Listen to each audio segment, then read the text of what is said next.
Hey there, folks. This screen does terrible thing to my lighting. I absolutely hate it. How y'all doing? That was a week. Welcome to Friday. Welcome to the weekend. I hope you're all doing okay. I hope you made it through the week. I definitely need to log into the game because the lighting is absolutely horrendous and I need to change that. So sorry y'all, just had to quickly do that. The music's gonna change, but it is what it is. So hope you all made it through the week. Hope you managed to get to Friday. Hope you managed to get to the weekend. I had a day today. That was damn. I hadn't had one of those in quite a while. So I had to get out of the house this morning because I had an appointment at 9 a.m. and I had a video call a little bit earlier at 9:30. So I kind of had to make them align, right? And just before leaving the house, I thought, oh, wait, give me a second. I thought to myself, you know what? I'm just going to fix myself a quick drink. Made a matcha latte, put it into one of those to-go cups, closed the to-go cup, took everything I needed for my bike and train ride, threw it into the backpack, threw the to-go cup into the backpack, wait for it, just ran out of the house. Halfway down on my way to the train station with the bike, I realized, damn, I forgot my wallet. So I didn't have any cash on me. I didn't have my train card on me. So I quickly and hastily tried to register for the new train app that we have in Berlin. Because of course, when it was first introduced, I didn't find the time. So I never registered for that stupid train app. So I had to do it on the fly. While doing that, I sort of kind of touched the underside of my backpack. And I was going like, wait. Why does that feel warm? I mean, sure, there's a coffee in there or a matcha latte in there, but that's in an isolated cup. Clearly, that shouldn't feel warm and squishy. Well, turns out the to-go cup wasn't sealed when I threw it in the backpack. The good news is my bike backpack is watertight. So everything that was in the backpack just stayed in the backpack. There was no leaking, no situation.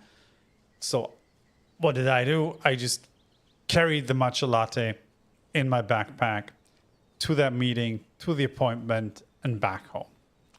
On lunch break, I decided to grab myself something to eat. So I remembered to grab my wallet, went out to get some cash to go to the sandwich shop.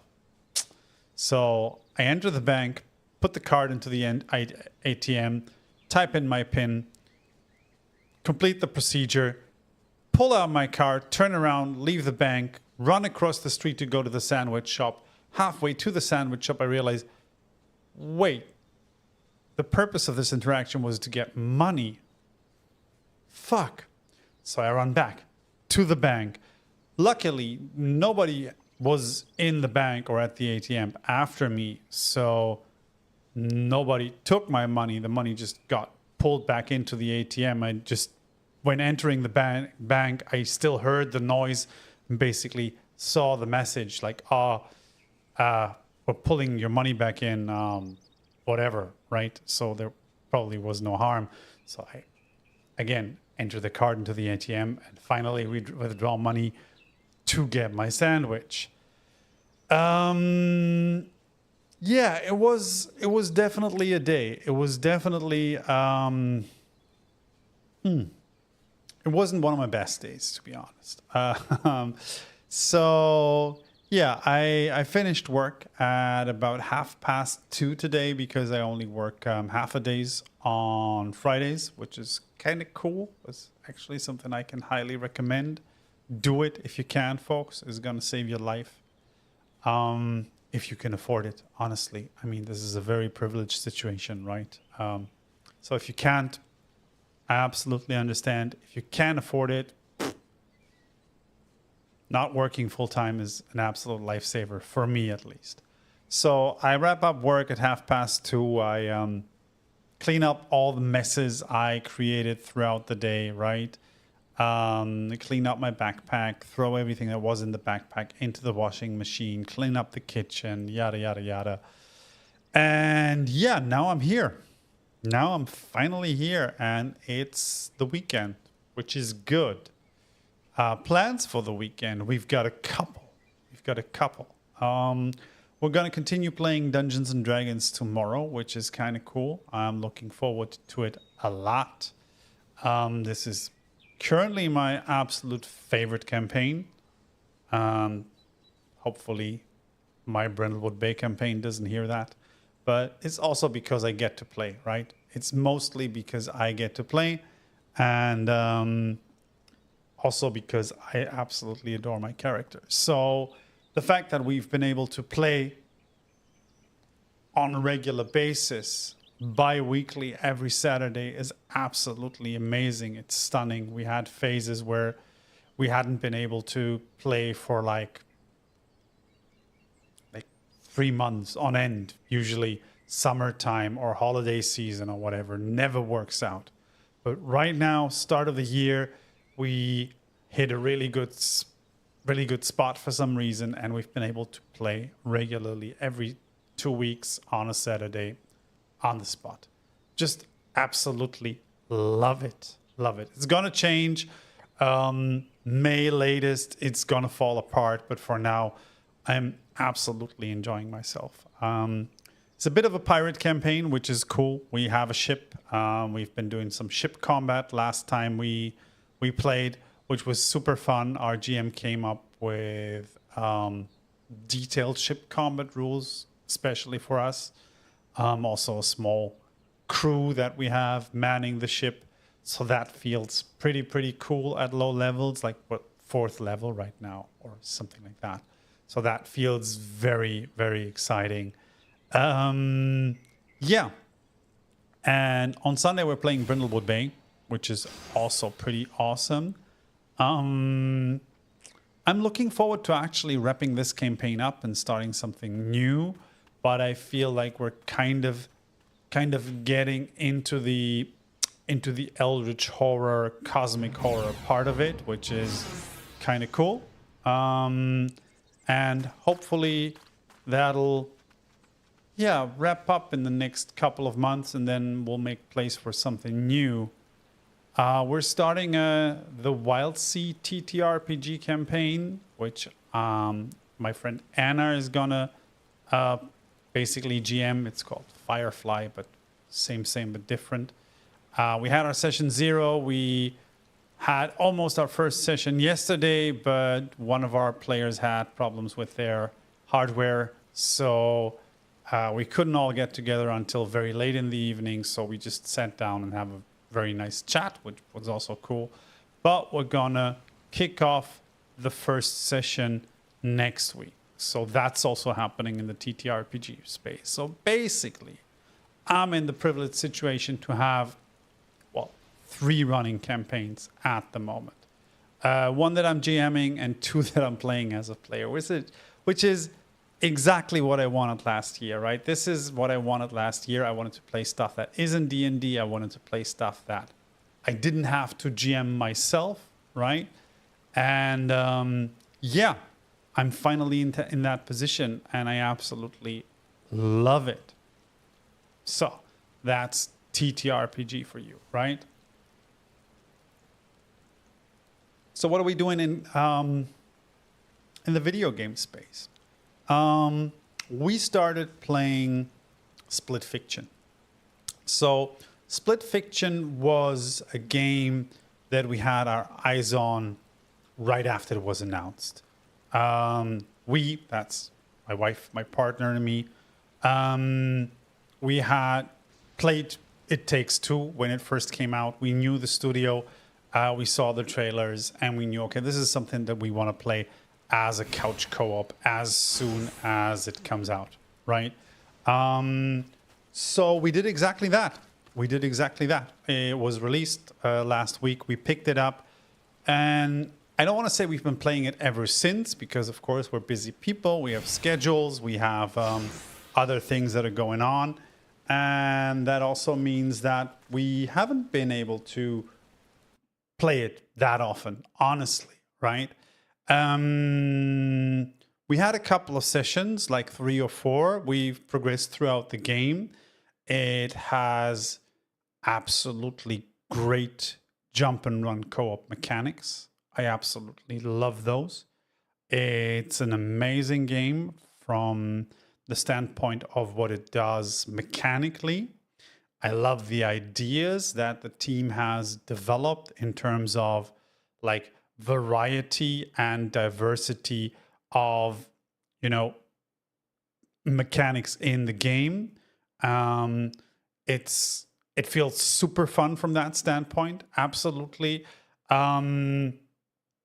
There's sort of this forced conflict between sci-fi and fantasy that I don't really get. I'm a fantasy boy myself, but I enjoyed the sci-fi scenes much more in Split Fiction because of the way they were built and narratively built. They felt tighter, more packed, right? And the fantasy scenes felt a bit tropey, to be honest, right? But let's see how it develops. I don't think the game is a solid 10 out of 10 from a story standpoint. It probably isn't, right? This is where it's a little bit lacking because the story is very tropey. It's very shallow. But honestly, I would still pick it up, right? I would still absolutely pick it up. I paid like the $42 or $49.99 that it would cost on release day, and it's definitely worth every single euro of that amount. I'm just not gonna play it for the story. It's not one of those narrative games where you say, "Whoa, this absolutely blew my mind," or it was a gut-wrenching, heartbreaking story, or whatever, right? So that didn't happen with me. It might happen later on, but I'm not counting it. I don't think that's going to happen. So I think we're going to be able to finish Split Fiction in the next week or two. Probably. That would be nice. And then we're going to have a look at what else we're going to play together on PS5. I still haven't played Astrobot, so this is something we could pick up as a sort of couch co-op, you know, just switching controllers and stuff. Because we haven't done that in quite a while. And honestly, I've been gaming a lot by myself. So that's something I'd love to see. But we got to find a game that we both enjoy. So I will have a look at maybe picking up Astrobot if I can find it secondhand, or see what else releases in the next couple of weeks.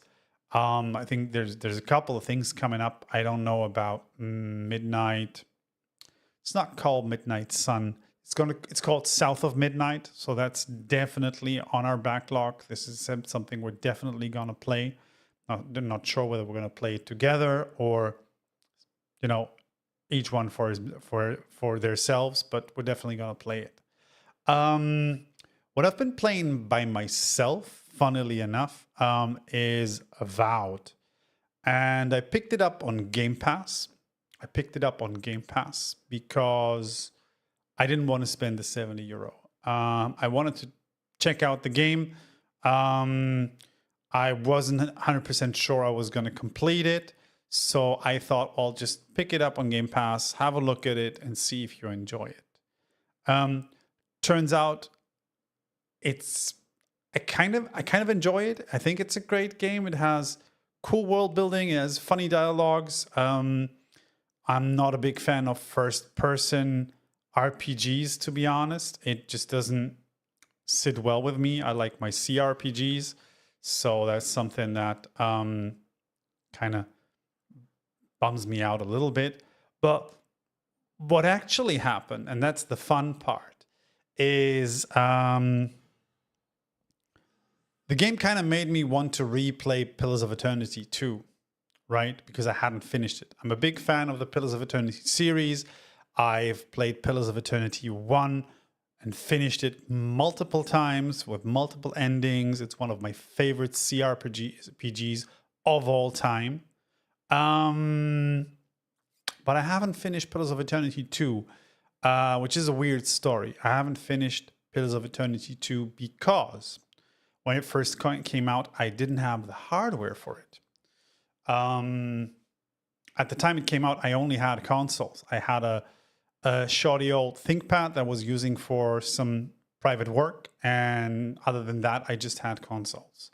So when it first came out as a console port, and that was for the PS4, I picked it up for PS4, and the port was absolutely horrendous. It did not run for the life of it. It just didn't.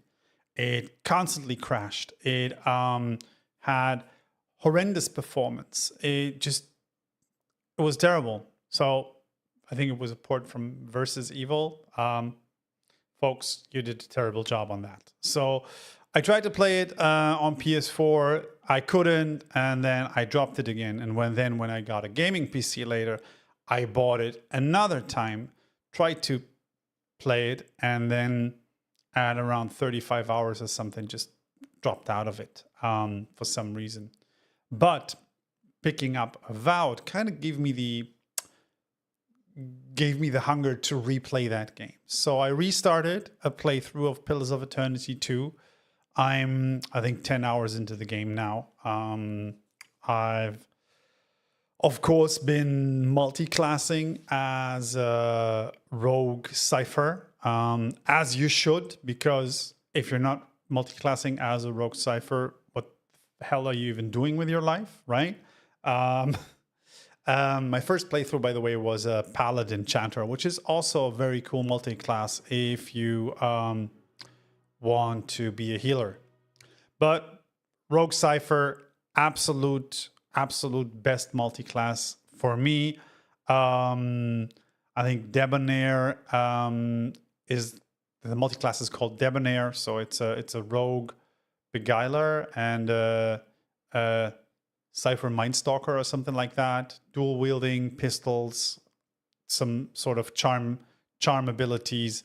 I absolutely love it. So I've been sinking some time into Pillars of Eternity 2. I'll probably continue that. I don't think I'm ever going to stream it. Just because I need some games to stay off stream. That's just what I need them to do. But if you haven't checked it out, if you're in need of a really good CRPG, Pillars of Eternity 2 is something you should definitely look into. I would say, even though Baldur's Gate 3 came out last year, or 2023, I think, the Pillars of Eternity series is still my favorite CRPG series of all time, just for the depth of the narrative and the things it does differently from classic Dungeons and Dragons CRPGs like Baldur's Gate. I absolutely love the world. I love the world building. I love what they did with their gods and their pantheon. That's great. And I also love that they kind of have this little bit of technology in there that makes the fantasy world a little bit more spicy, you know, like blunderbusses and like pistols, the cipher class that is a little bit different from other like caster classes because it's basically a psionicist. I absolutely love those games. So I'll definitely play those. Maybe I'll give you a little bit more insight on the game as I go along, because again, I haven't gone beyond 30 minutes, 30 hours so far. So I'll let you know how it progresses. There were a couple of other things I wanted to pick up, but honestly, I'm trying to save a little bit of money. And I'm only going to pick up games that I absolutely want to play. And everything else I definitely need to check out on Game Pass so as to not splurge like hundreds of dollars on video games every month that I'm not playing, because I am a grown-up with a full-time job that doesn't have the time for that. But yeah, so definitely gonna get some updates on Pillars of Eternity 2. I don't think I'm going to be playing Avowed anytime soon, or continue to play it, but let's see how that goes. With that out of the way, I think we can get into playing some Final Fantasy XIV. I've had that Dragon Song soundtrack song playing in my head the whole week. I absolutely love that song. It has no right to be that good, especially with the lyrics. It's absolutely epic. I haven't found a very good instrumental version yet, because that's something I would like to have just in my repertoire of video game soundtracks that I usually listen to when I work, or I write, or I prepare TTRPG campaigns. I'd absolutely love that, but I still haven't found a good one. So if anybody knows a good instrumental version of Dragon Song and can point me that way, I don't know whether the Final Fantasy XIV Orchestrion has one. I'll need to check that out. But for today, we're definitely gonna continue our MSQ4 and see whether we can finish it, right? That was MSQ4 definitely. MSQ5, I don't think we will. But let's see where we're at. Let's see what is currently going on. And then decide from there, right? Let's go. All right.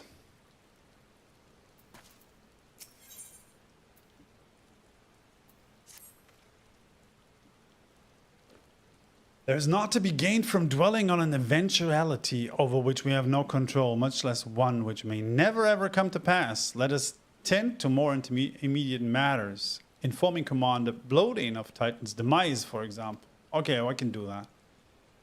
You may be certain that he will be glad of the news. Would you be so kind as to break it to him? Sure. Where the hell is that guy? Is he just here around the corner? Yeah, there he is.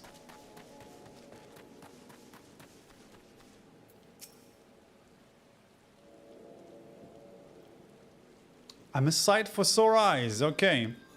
When the others came back without me, I feared the worst, but they said you had matters well in hand. I, in fact, did. All settled then, is it?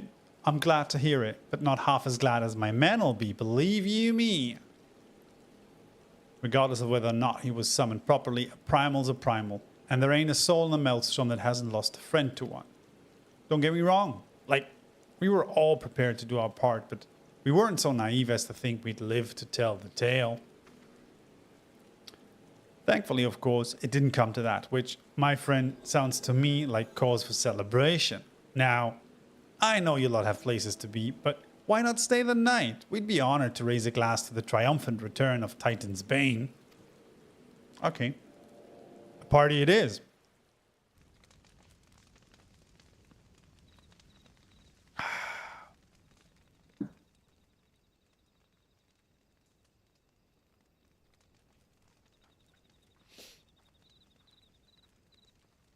Where's she going?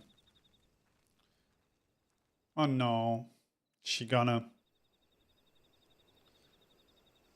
Oh man. Sorry, I gotta take a screenshot of that. Who goes there?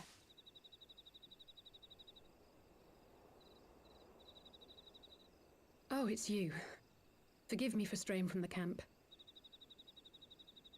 He hasn't been feeling too welcome, to say the least. I thought a change of scenery might do him good. But, alas.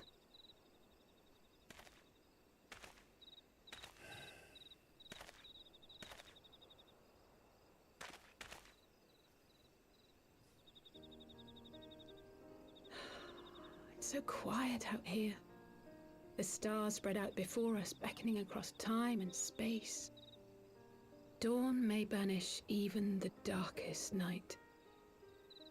How bitterly beautiful, those words. I should be stronger for all my experiences, yet my heart aches more than ever.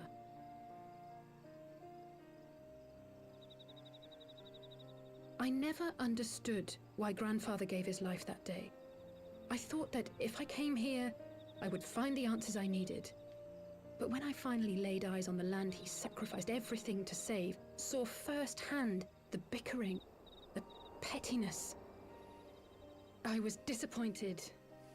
I was angry. I could not fathom how these people were more deserving of his love than his family, than me. Nevertheless, I had to believe he had good reason. I was determined to uncover the whole truth of the calamity and, perhaps in so doing, find my own purpose in this sea of chaos. My travels have been enlightening, but I cannot say that I have enjoyed them. I have lost count of the many petty crises that I was helpless to resolve and of the people whose actions I could not understand. There were others, of course. Good people. People with whom I felt a kinship, whose lives I could not save. I found myself asking what it was all for. Why try if I was doomed to fail in the end? But then I recalled Grandfather's words to my father, years ago, before he left Charlayan behind forever. To ignore the plight of those one might conceivably save is not wisdom, it is indolence. We must all protect that which we hold most dear in the manner of our own choosing. We have to try, do we not? Of course, it's one thing to try and another to do. There were times while I was tracking the warriors of darkness when I faltered, when I was afraid. But then I thought of my brother, of Urianger.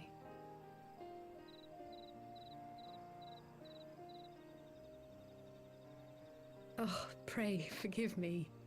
This conversation has been rather one-sided, hasn't it? Mayhap you could recount some of your adventures in Ishgard.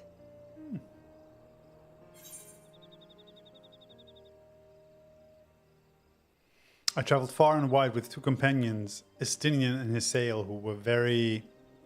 Okay, under some unique circumstances, I had the pleasure to fight along Sir Emmerich. Now, let's talk about Estinian and Hisael.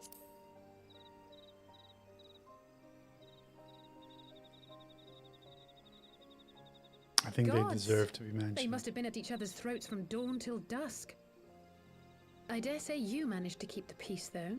Merely being in the presence of the Warrior of Light is surely enough to shame anyone into behaving. The hopes and dreams of so many rest on your shoulders, Warrior of Light. As long as the sun rises, we can but carry on, for the sake of those we hold dear.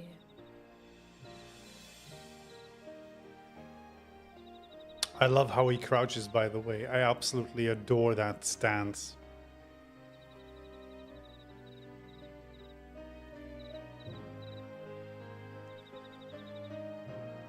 I don't know if there's an emote for that. I would have to check it out.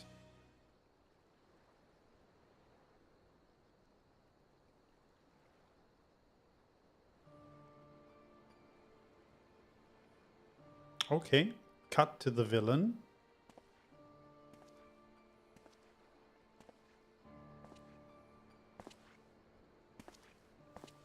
To what end dost thou cling to the tainted gifts of the Mother?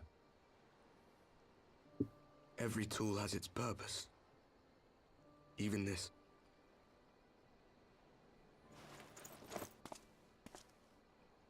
Well, what is it? The seeds sown in Vilbrand have been plucked from the earth and left to wither. Alas, Titan's demise sufficed not to drive the kobolds to deepest desperation.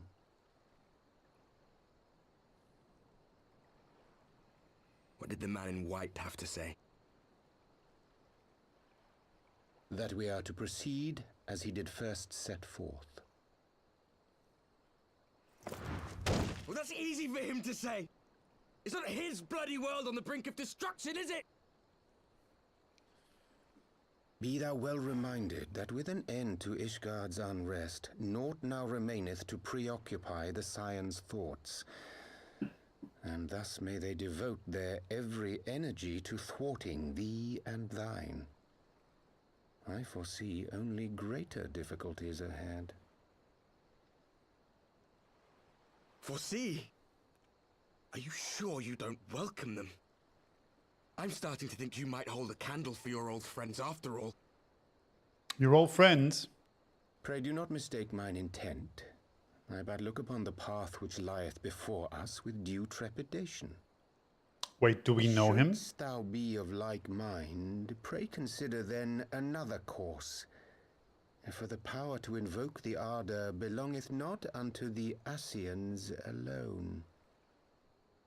With thine own hand strike down thine enemy, the so-called hero who would see thy home lost to light. Do but this, and thou wouldst at a single stroke disrupt the all-too delicate balance of this realm, plunging her straightways into chaos.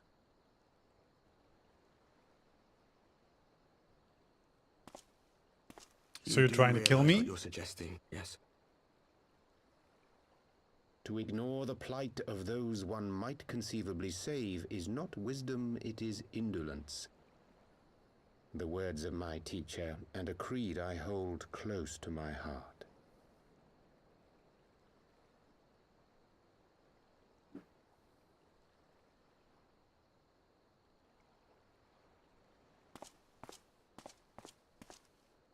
Very well. Draw him out. We'll make it quick. It shall be done.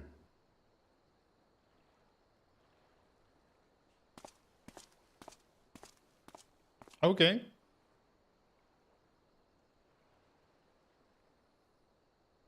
What good a creed one cannot uphold? What hurts soothed? What lives saved? Oh, hapless fool, what hast thou wrought by thine own hands?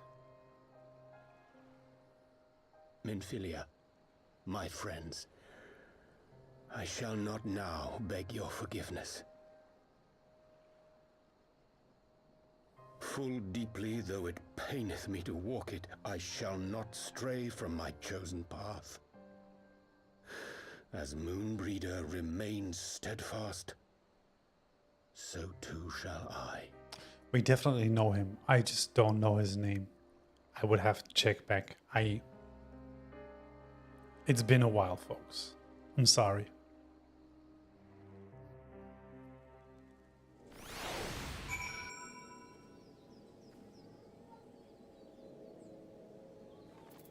Yep.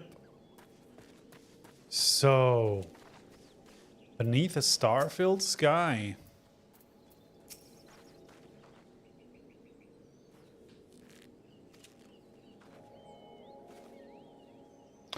I was at this moment speaking with Thancred and Ishtola via Link Pearl. They had some interesting news to share.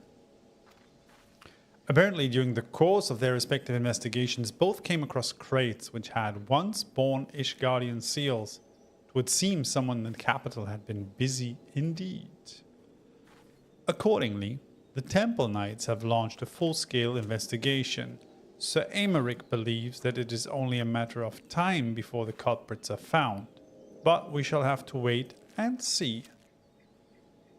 In the meantime, it seems only prudent to look into the recent activities of the other tribes in case they are too flush with Ishgardian crystals. And with that in mind, I suggest we pay Urianger another... Wait, where is Alizé? She was here a moment ago with Gabu.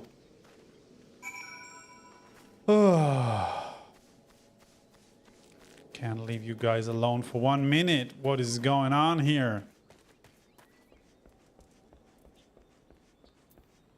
Hey, folks.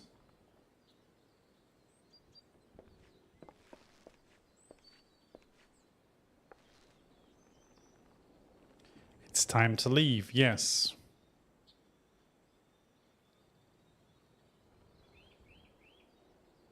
Okay, you've already packed your things. That's good. How is he? How is the little PTSD-ridden kobold buddy? Something tells me you're not solely here out of concern for his welfare. But to answer your question, there has been no change. He will not speak or eat. I'm not even sure if he slept. If he did, he seems none the better for it. He just shuffles about with that same expression on his face.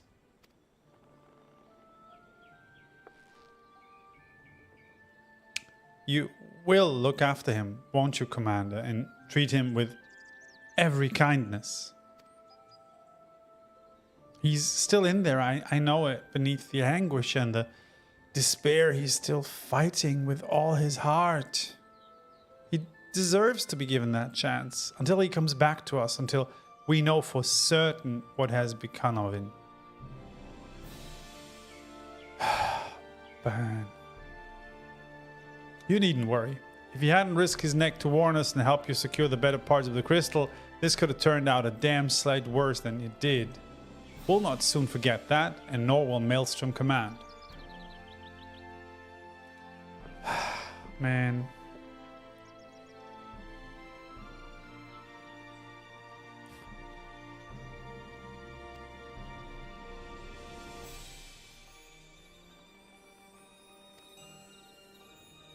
That's definitely one story arc I didn't expect in this game.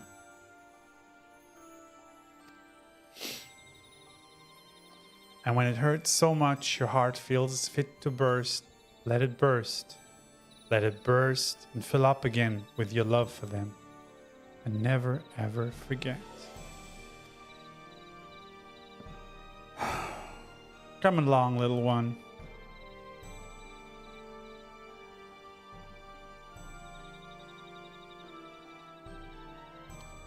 I will remember them, and you, Alice. Thank you.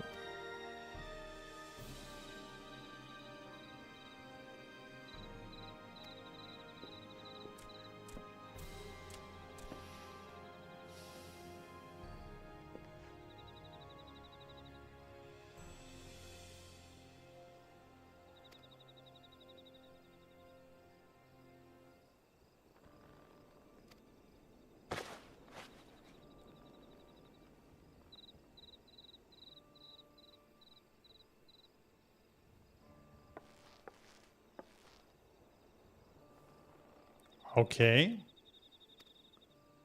There will be a reckoning.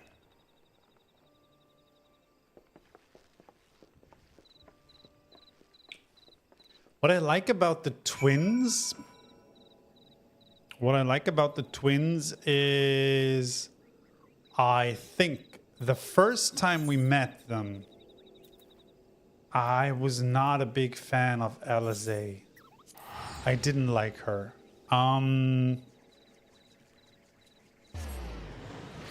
And I think Alphinaud was okay, right? But he was definitely the more sympathetic one, right? But Alize coming back, it feels like her story arc has kind of changed, right? Her personality has changed. She's learned some things and she's become a little bit softer, right? She's not as harsh as she was when she left us. And now in comparison to that, to his twin sister, honestly, Alphinaud feels a little bit like a, well, I don't want to say it, but a prick, you know? And to be fair, I'm really happy that she's back. She makes a very, very nice and balanced addition to that cast, right? Especially since we We had lost so many like female members of that cast, right?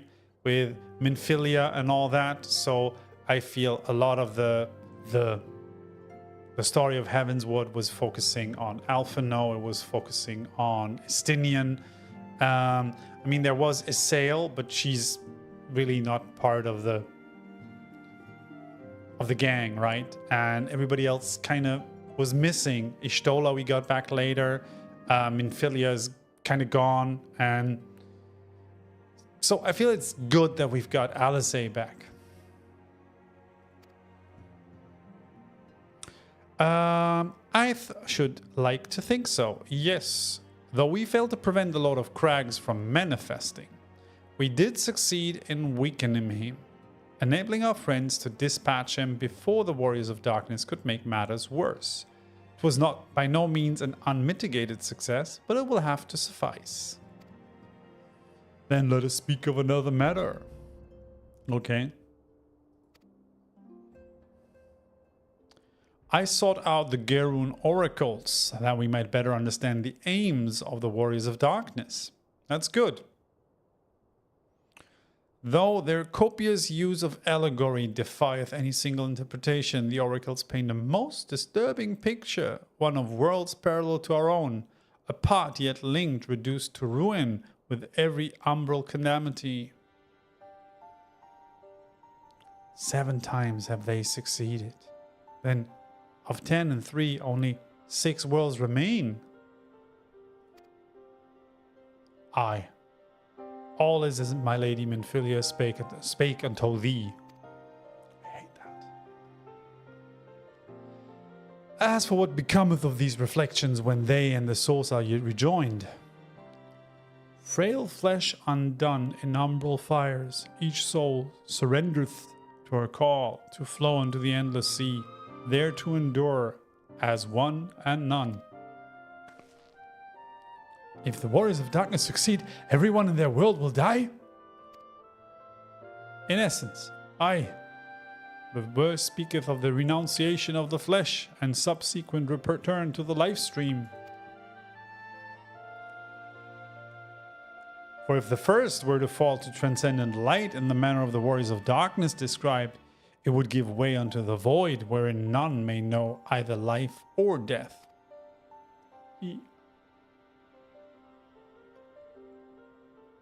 Far better to die, for in death there is life.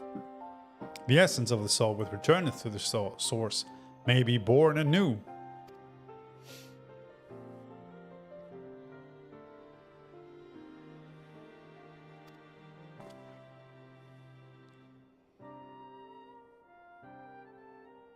I would share with thee another recent discovery. Sure, buddy. Hit me with it.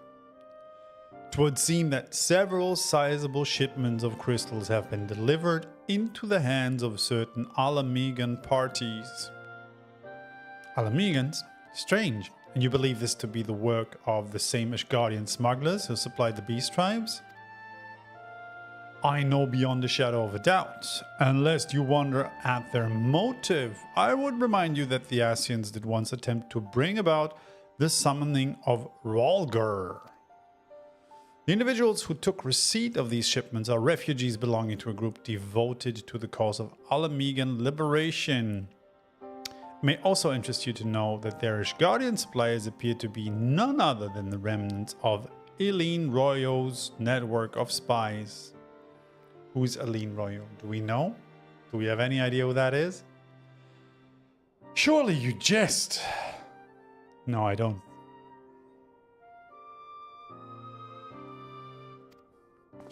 I don't. Yeah, we're gonna go to Little Alamigo and seek out the resistance group which received the crystals. Yeah, we're gonna do that.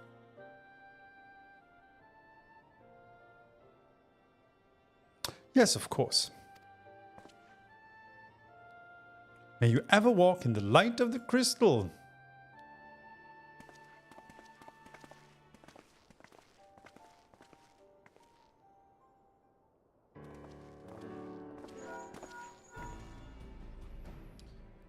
Jeez, you're busy. Thancred, The Temple Knights raided the smuggler's warehouse less than an hour ago. A cursory interrogation of the prisoners yielded confirmation that they were in the employ of, and I hope you're sitting down, a man in black robes. Then you have them, and the crystals too? What few remained? Aye, regrettably, it would seem they dispatched one final shipment in the hours before we struck. It was bound for Little Alamigo, we are told, where it will be received by members of the local resistance group. Which is good, because we're on our way to get there. We're going there. We're on our way, man. It's all gonna be fine. Ha! And there I was thinking I might finally be one step ahead of the Warrior of Light and his little helpers. Ah, wait a moment, there's more. And I defy you not to be surprised by this revelation. The leader of the Ashgardian smugglers was formerly in the employ of Eileen Roy, the infamous Ivy herself. Come on, tell him that we already know that. Alphino, please. Please.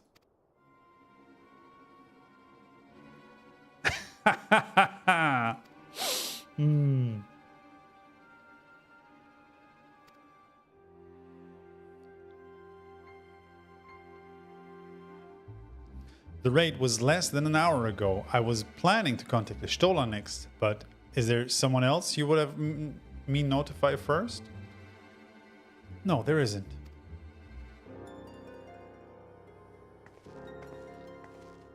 That was weird behavior, right? That was kind of what's your thing, right?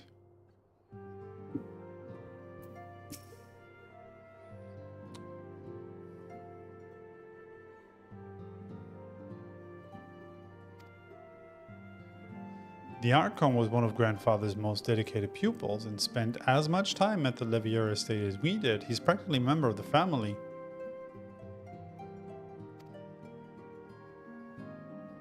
Okay, so is something wrong with her? Is she... Give me a second. Give me a second here.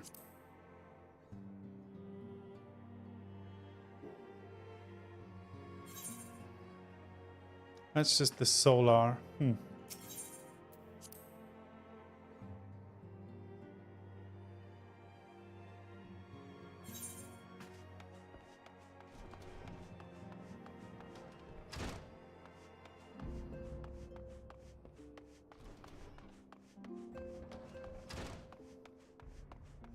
But that guy can't be Orianger, right?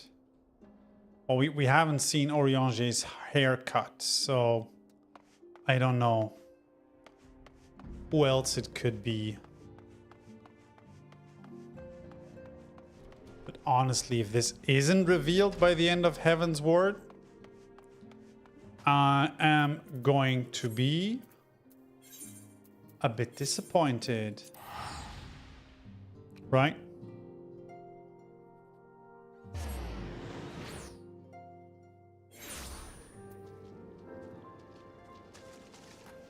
So there's Alice here, and there's Alfie.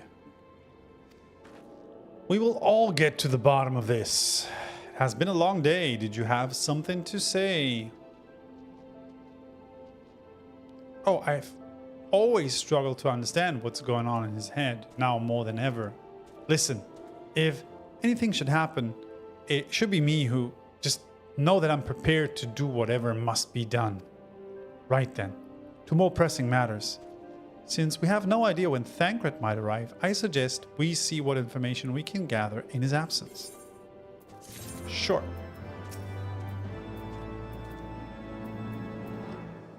What are we doing? When we were free. So to review, we are reliably informed that members of the Alamigan resistance operating here have taken receipt of several large shipments of crystals, our task being to ascertain who and why. Given the size of the settlement, I find it hard to believe that anyone here could be wholly unaware of the resistance movements. The challenge, of course, will be finding individuals who are both able and willing to share such information with outsiders. It will be sensible to divide our forces. Yeah, let's divide our forces. Come on. Let's question some Alamegans and see if they talk to us. What does Tailbot tell us? I see you there, going around asking questions, looking for the Griffin and his lot. Seems that talk of little Alamigo these days. Folk wondering what he's about, what he's got in store for the Garleans, and what's under that mask of his, of course. Some say he's hardly got a face, what with all the scars. Others reckon he's been marked for death by the Empire, and that they send a bloody legion if they knew he was here. Your guess is as good as mine. Okay. Siegfried. What's that guy about? Let me guess. Come to join the fight, have you? No need to deny it, friend. You're not the first to answer the Griffin's call. While he's lit a fire in every Alamegan's heart, he's also inspired more than a few Uldans to pledge themselves to the cause, and little wonder the Garleans won't stop until we're all under the yoke. Okay. Is that the case? Is that what the Garleans do? Am I not also Garlean? Who else are we talking to? Is there anybody else here?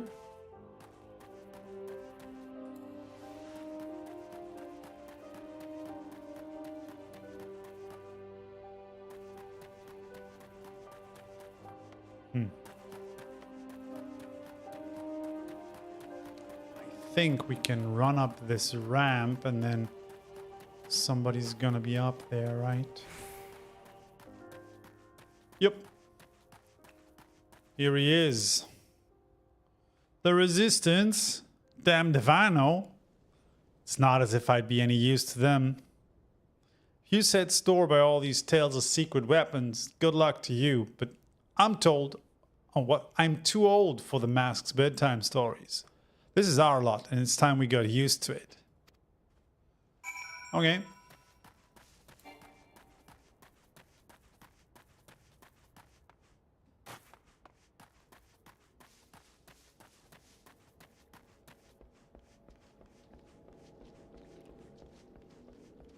So what did you find out, Alphino? I suppose I should ask what you learned, but I think I already know. This Griffin seems to be the leader of a newly formed faction within the Resistance, the Masks. Yet, despite their growing popularity, nobody seems to know much about them, only that they are most aggressively militant group to join the movement in recent memory. Indeed, many claim their commitment to the cause of Alamegan liberation is unrivaled. We can but hope their revolutionary fervor is never challenged in the direction of a primal. Yeah, what are they going to use the crystals for, buddy?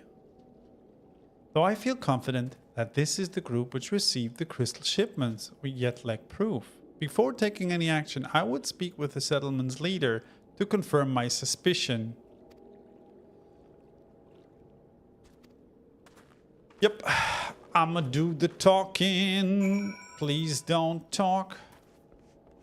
Please don't talk, Alpha, no.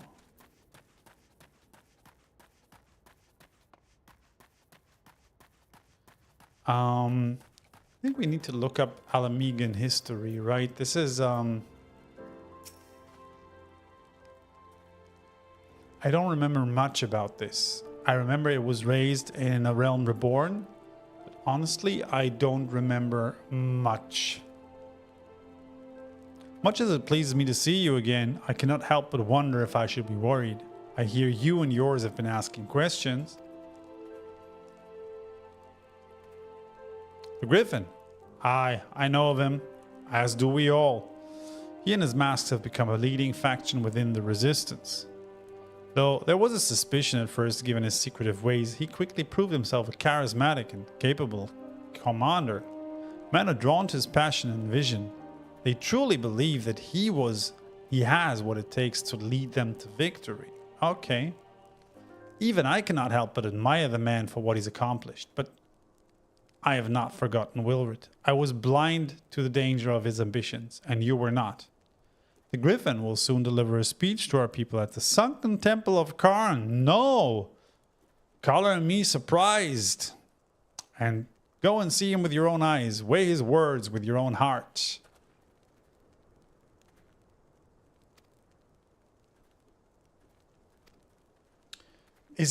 What is going on? What is going on with LSA? What is going on with LSA? I feel like there is something going on with that girl. Something's up with that girl, right? What's her deal?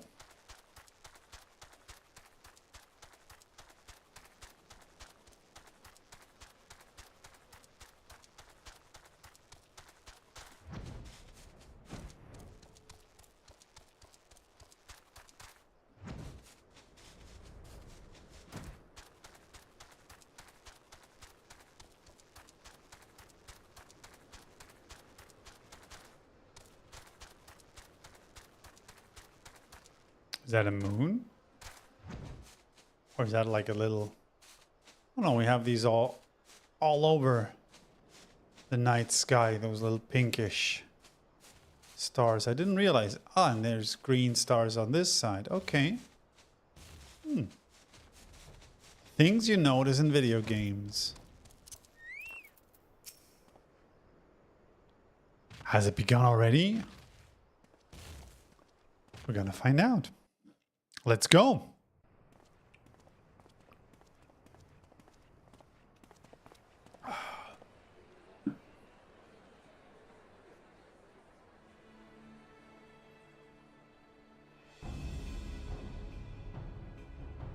Brothers and sisters, 20 years ago, Alamigo, our home, was claimed by the Garlean Empire. In our haste to overthrow the King of Ruin, we turned a blind eye to our foes in the north. With our glorious revolution, we but laid a path for a new tyrant to succeed the old. And when confronted with our failure, we fled.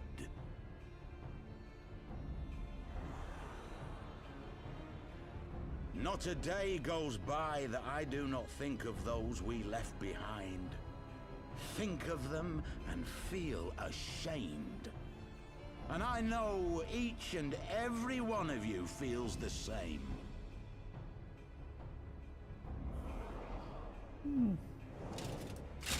We abandoned them, our own flesh and blood, to labor till their backs gave in and their breath gave out. Building the twisted steel ramparts which now mar our once majestic mountains. We abandoned them, the brave and true, to fight and die for their country. Or worse, to be conscripted and sent off to rob another poor bastard of his home. We abandoned them, the meek and powerless, to bow and scrape when the Garleans pass, to sully themselves that they might live to see another day of misery.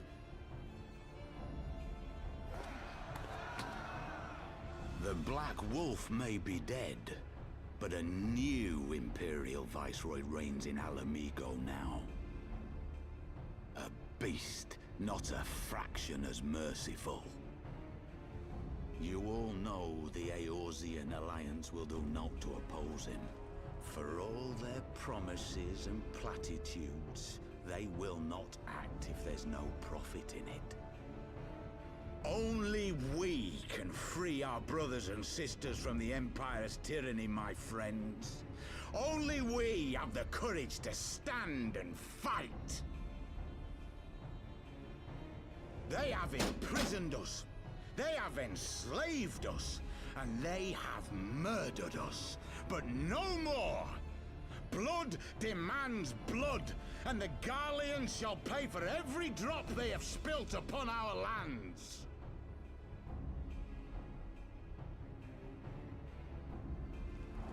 This I promise you, for we have a power within us, my friends.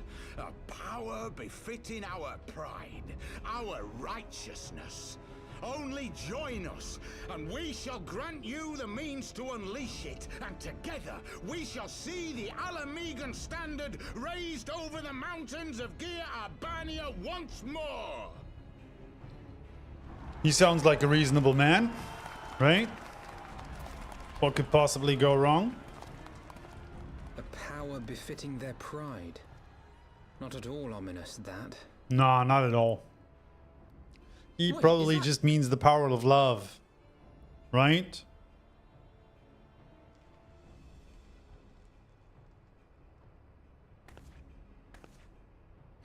What are you two doing here?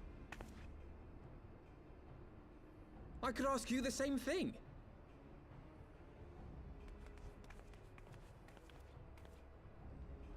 Well, this is quite the surprise. If you see what I see, if you feel as I feel, Might I suggest we continue this conversation in more agreeable surroundings? for it is not strength of arms that will win this battle, but strength of... So, one thing about this game, I feel like it has so many NPCs, so much cast, that honestly, at any given time, I don't know who half of these people are. So this is Ida and Papalimo, of course, but...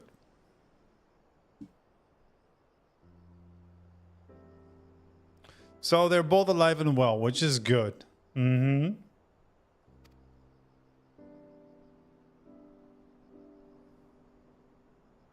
Crystal Braves never had any realistic chance of capturing any of the Scions, divided as they were and distrusted by the better part of Eorzea. Were they part of the Crystal Braves that Alphino founded and then disbanded again?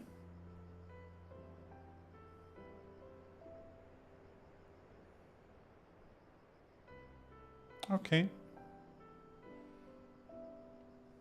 Smuggled us out of the city, sheltered us in Little Alamigo, all at great risk to themselves. We couldn't let that go unacknowledged, so we offered to help them out with their operations for a while.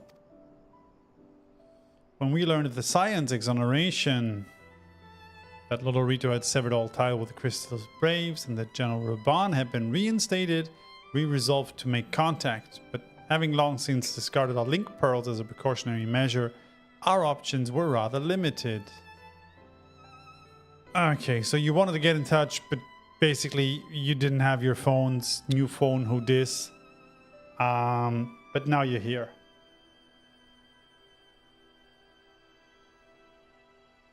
While the mosques are happy to let the refugees spread the word within the community, they're pretty strict about communicating with outsiders. Okay, that's always a red flag.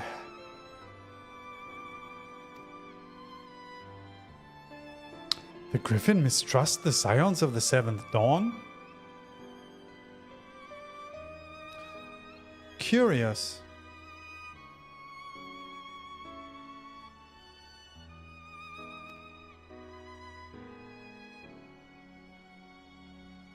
Oh, I should say that the man you saw was not in fact the Griffin, but an impersonator.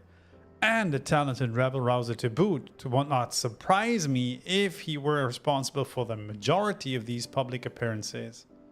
As you may have gathered, the Griffin is an extremely cautious and distrusting man who has made every effort to conceal his identity. Even when we participated in a raid under his direct command, we were not permitted to approach him. Okay.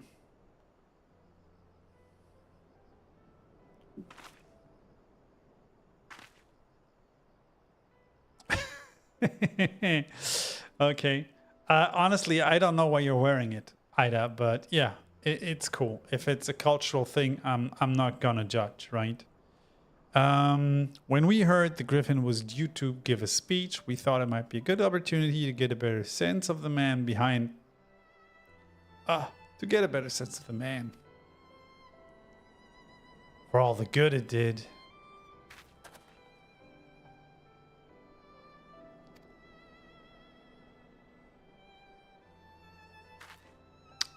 Summoning?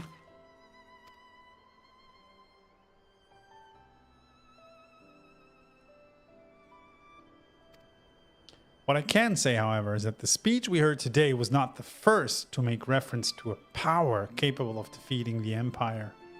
The masks have made many such claims of late. I confess I had assumed it to be mere bluster, but in the context of the shipments of which you spoke, it's not impossible that they are alluding to a primal. Whatever it is, we'll find out together. Okay, sure. Sure, I'll have you. The more the merrier.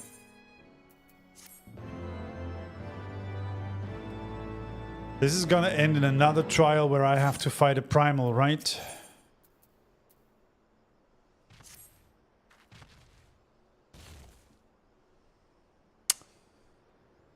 If, as you suspect, the Griffin is indeed plotting to summon a primal, we must needs obtain confirmation while there is yet time to act. Given his role as the group's de facto mouthpiece, I should not be surprised if he were one of the Griffin's closest associates. And while he may not be aware of the most sensitive details, he can probably tell us the mask's plans in broad strokes.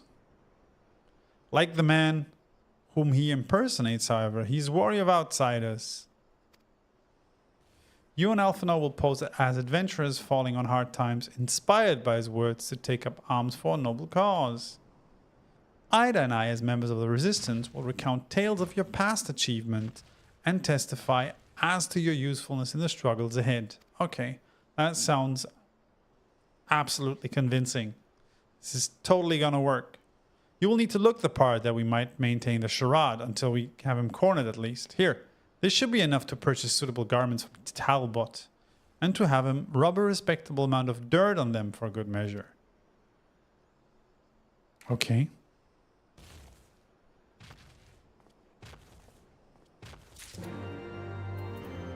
Okay, so we're just traveling back to Little Alamigo and getting a new pack of clothes, disguising ourselves as oopsie.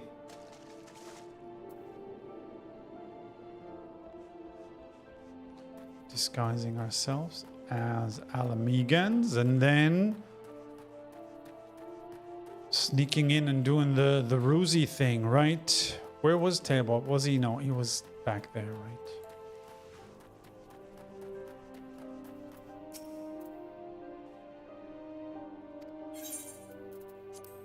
This is gonna give you a shitload of money for your clothes.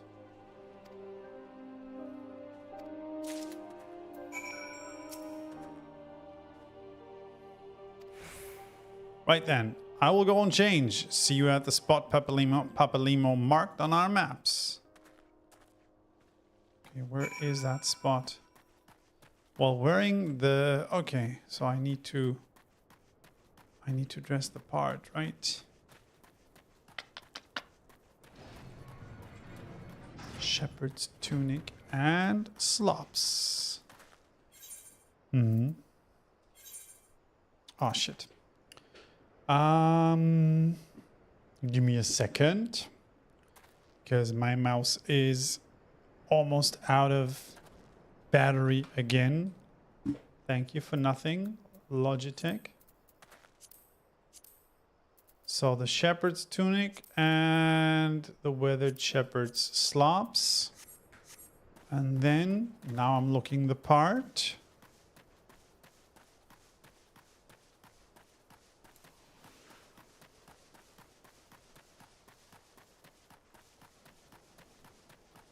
Gee, come on.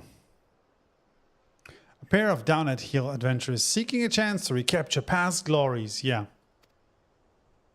This is never gonna work, man.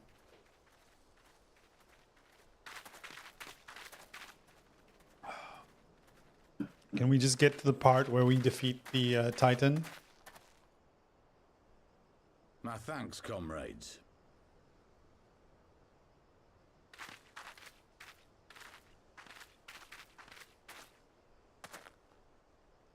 You must be the esteemed adventurers of whom I've heard so much.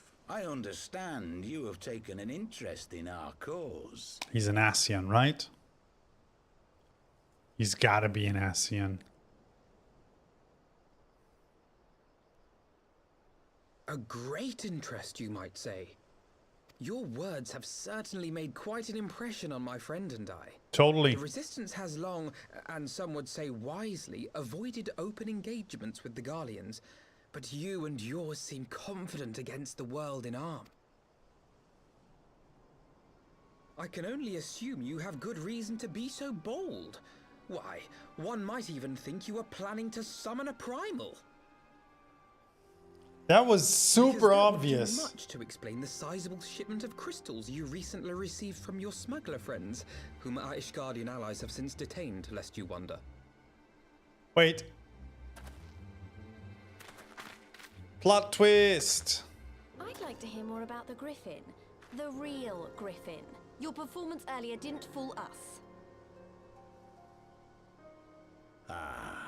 The famous scions of the Seventh Dawn. I should have known better than to think I could conceal the truth from you lot. You are right. I am not the Griffin, but I speak with his voice, and it was at his behest that we procured those crystals.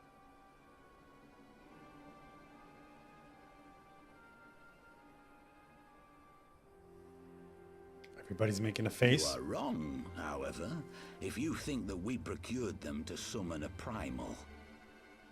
We used them to reach an accord with the Amalja. In exchange for crystals to summon their god, they will aid us in the fight for Alamegan liberation. So you're not using the crystals to summon a primal. The Got to be Amalja joking. using it. Have you gone completely mad? Where's... When Huh? people find out you helped the Lizardmen summon Ifrit, they'll turn on the Resistance. Alamigo will never be free.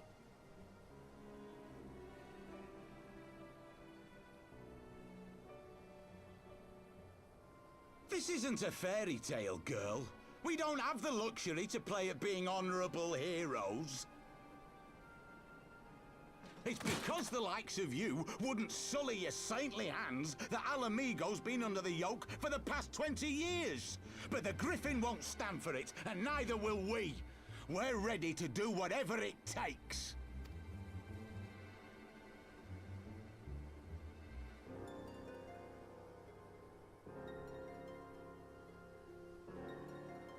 What proof do you have of this arrangement with the Amalja? What? Aside from a lack of crystals? None. But the beastmen have a great big pile of the things if you fancy looking. You might want to hurry, though. It'll not be long before they summon their god. Search our camp if you don't believe me. We have naught to hide.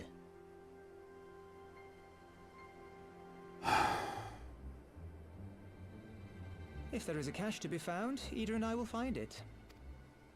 And we're gonna go check out Ifrit, right? Then let us be off.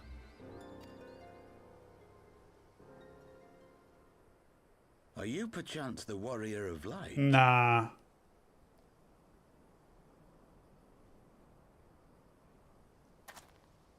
Aye. I thought so. You should know that a great many who have joined us did so because you saved them. Because you showed them that one brave man can make a difference. You saved me too once. Helped a friend over in Quarry Mill make some medicine I needed. But that was a lifetime ago. On behalf of my brothers and sisters, I thank you. You gave us hope where there was none, courage and strength when all was lost. We shall not squander your gift.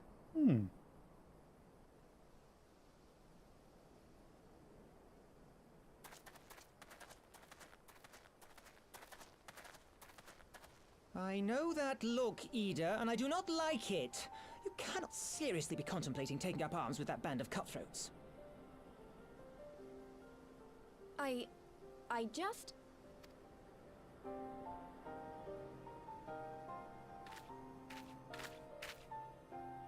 If the Griffin and his men have their way, it is only a matter of time before the situation in Alamigo comes to a head.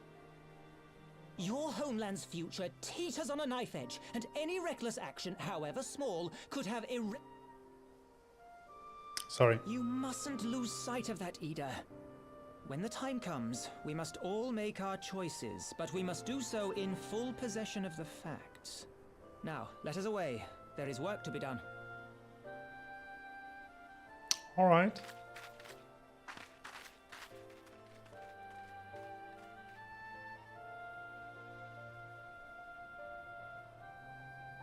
So,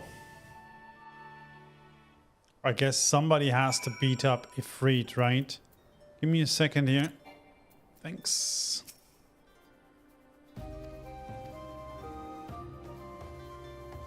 Oh, you focus on the problems at hand and always keep moving forward. So let us keep moving forward. We must find and secure those crystals. Spaghetti pescatore, loacton, cordon bleu, and a flonard. I think I'm gonna take the pasta. Just because I can, right? Oh, look, look, look. One life for one world. We get a teaser of the mysterious masked man. Okay, let's go. So we're traveling back to Little Alamigo.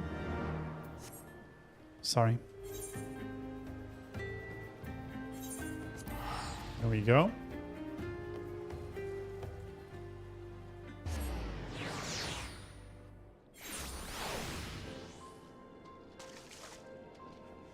So what's going on? There's Thancred, there's Alice.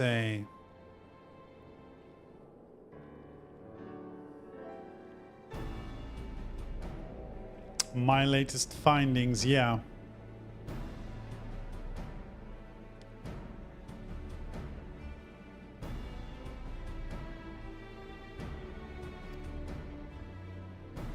We cannot very well leave them in the hands of the Amalja. For all we know, they could be preparing to summon Ifrit as we speak. Because that's what beast tribes do, right? They just summon... Well, they summon their gods. If you let them alone, right?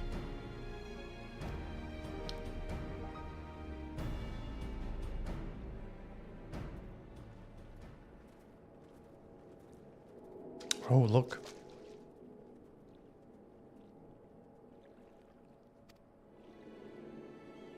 In accordance with the Griffin's plan, the players gather to assume their mark on a stage wreathed in flame.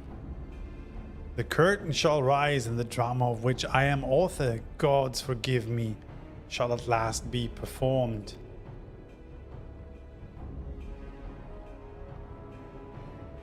Naught else remaineth, save to stand at the ready and pray that the chance is seized, for never shall we know its like again.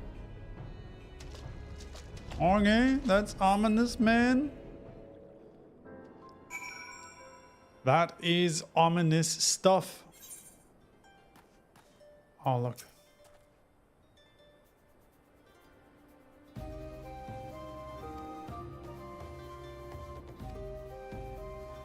Upon proceeding to the Bowl of Embers, several cutscenes will play in sequence.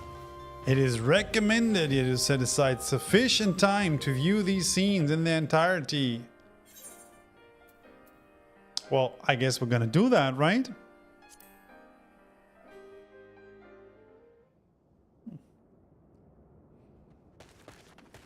Come on. This isn't right. The Emulger would never leave this place so poorly guarded.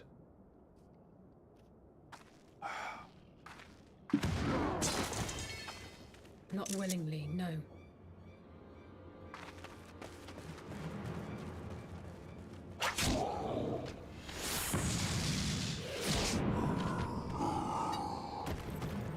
Ooh, the Warriors of Darkness.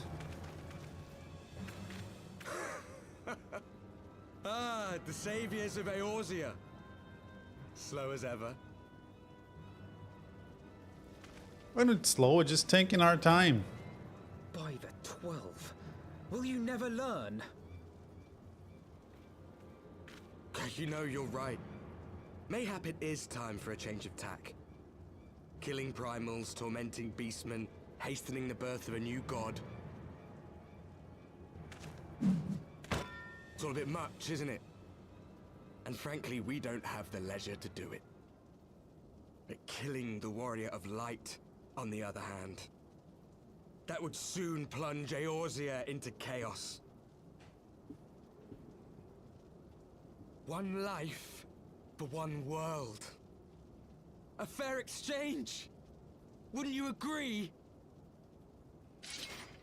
I would if it wasn't mine.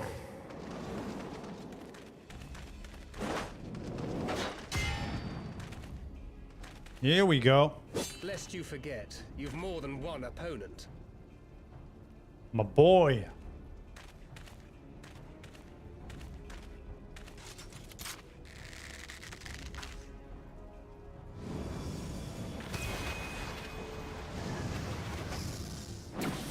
Carbuncles, defend me!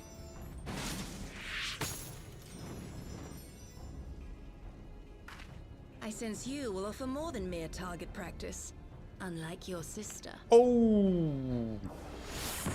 I'd say shots were fired. Alizé!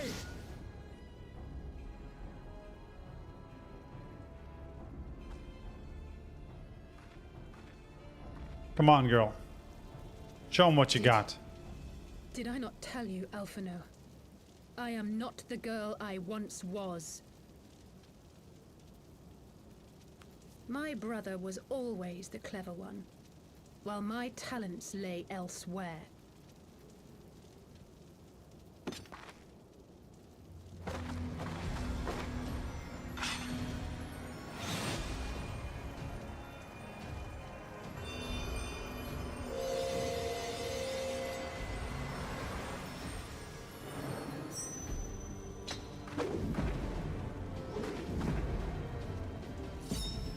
Wait, what?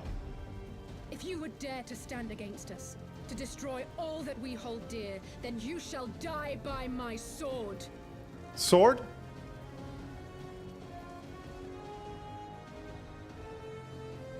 Let's finish this. I thought she was a bookish girl. Let's go, buddies. Come on. Let's get this party started.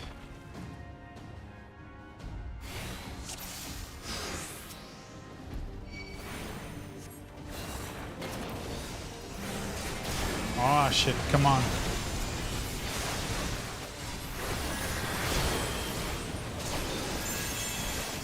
Who are we attacking first? I think we're gonna take the...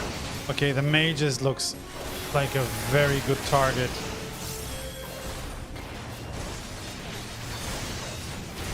You shall fall soon enough. Get out of here. Let's take this buddy here, the Devout. The Ranger's not gonna make it. That looks pretty easy so far.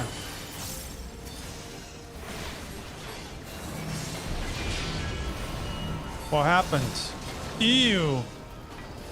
That was unnecessary.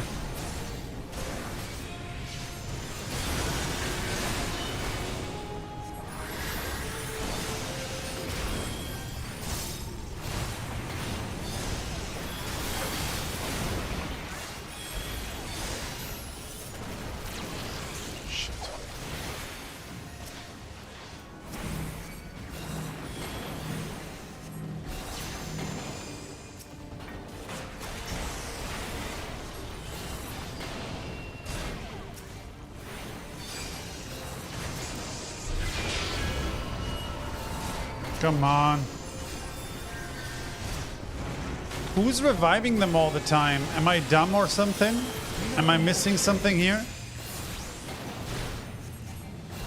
Who's reviving them? Is that the overall Warrior of Darkness? Should I be killing him? Ah, fuck. Or am I just not able to kill them because of plot armor? It ends now.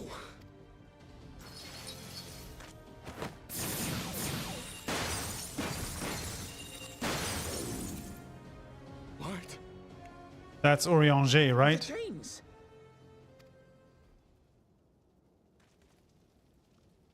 You snake! You would betray us as well?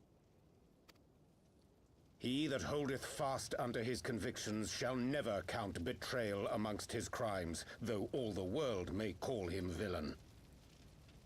My path is unchanged, my creed sacrosanct. This I believe with all my heart. Can just But be. say, warrior of darkness, and speak true, what dost thou believe? That rendering up the souls of thy world in service to the rejoining will grant it salvation? Nay. By the 12! Orianger!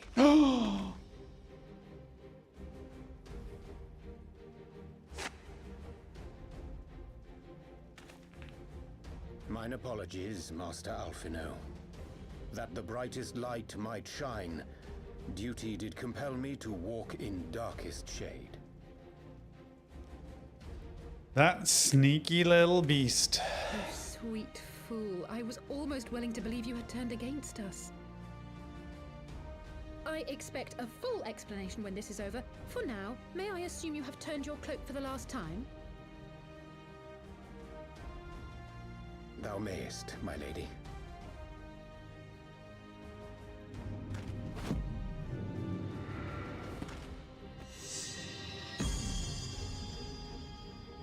By thy leave.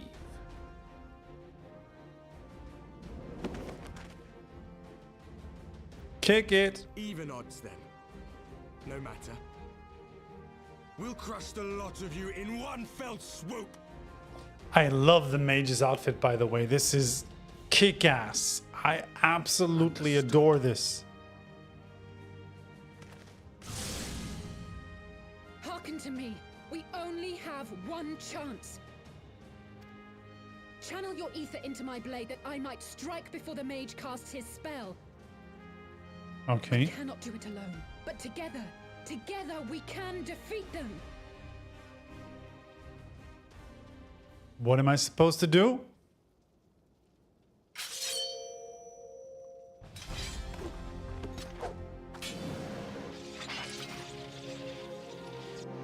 Make ready! They come!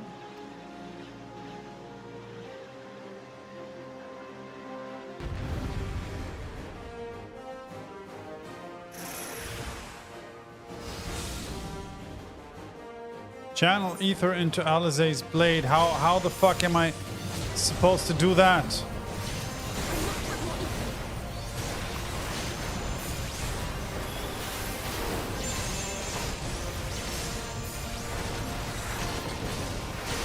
How am I supposed to do that?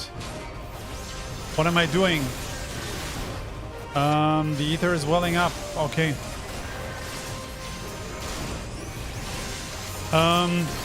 Okay, I just need to cast Cure. Is that what I'm doing? No. Is there an ability? I don't understand what the fuck I'm supposed to do here. I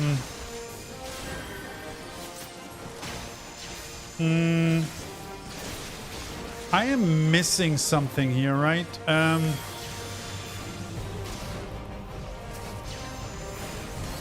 There should be...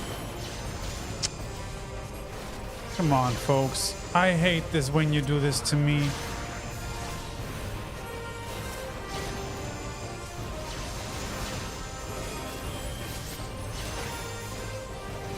I have no idea what I'm doing.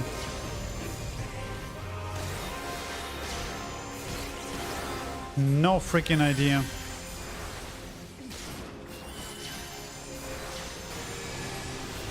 Yeah, how do I give my ether? What does that even mean? Is there some sort of... Give me a second here, folks. I'm sorry. I need to check this out. I don't understand this.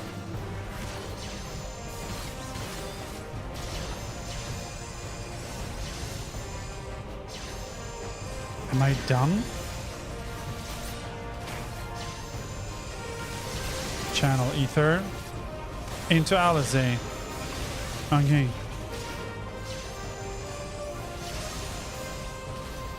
There's an interactable point, like the destination's point, in front of her called Ethereal Blade. Okay. Ah, here it says Blade of Light, right? Here. Okay.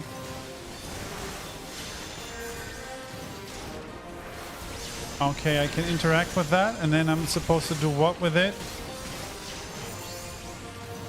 You interact with it and channel a cast to give her ether when the NPCs tell you.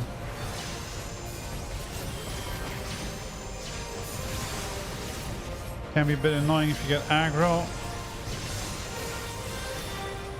But do I just interact with it or what?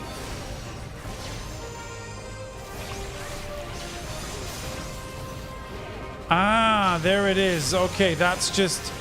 Jesus Christ. Okay, that was terrible. It's not enough. Yeah, it's not enough. Sorry, that was... I hate these stupid... Okay, so where's the...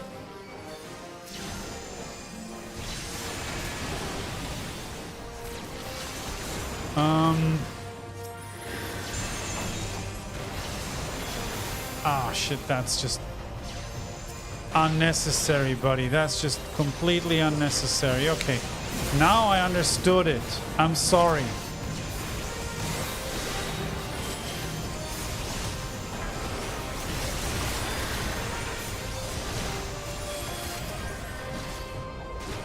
Where's the blade?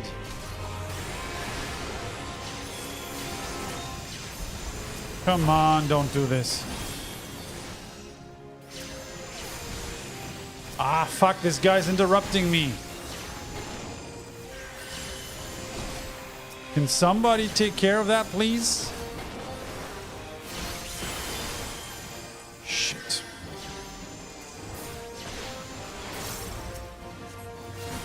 Can somebody please take care of that stupid Knight of Darkness?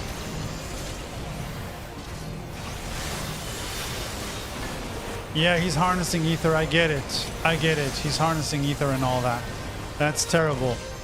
But... come on.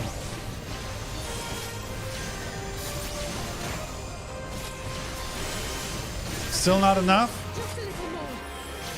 Come on, girl.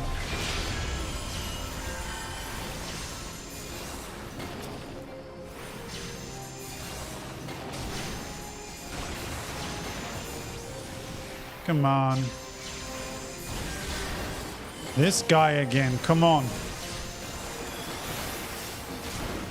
Hurry it up, neighbor.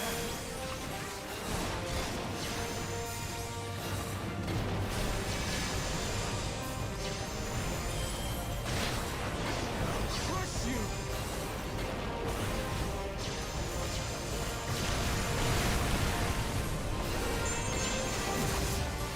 Come on.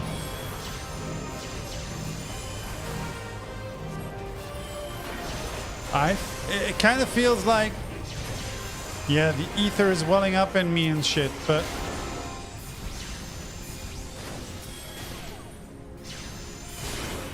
ah, come on. Shit. I hate these kind of levels. Ah, come on, let's do this again.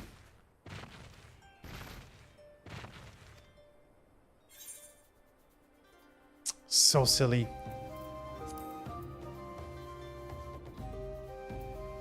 Yeah, come on.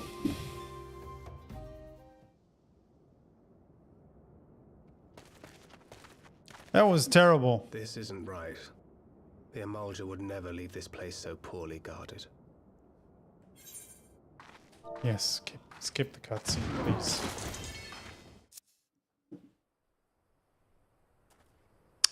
Man, I absolutely hate that. I absolutely hate that. Come on, let's go. Let's go. Where's Alice?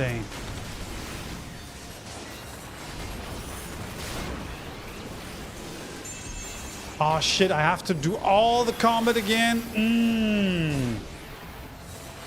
That's just absolutely terrible. You should fall soon enough. That's just absolutely terrible. Including that stupid cutscene, right? Yeah. Come on.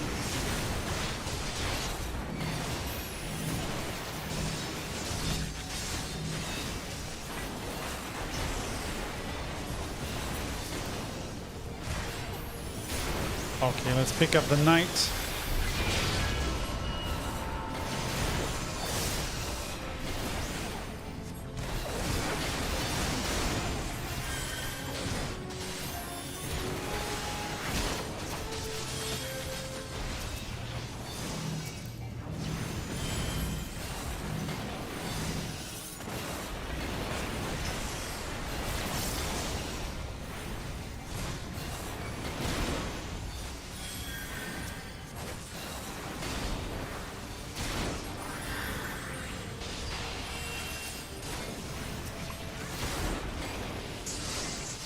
Let's pick up the mage. Come on.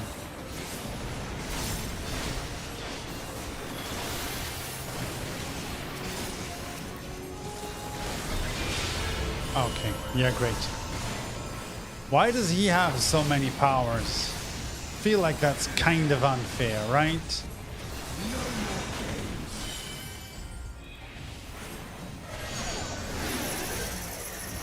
Ah, there it is. He's doing the thing. Okay, let's try this again, folks. Let's try this again.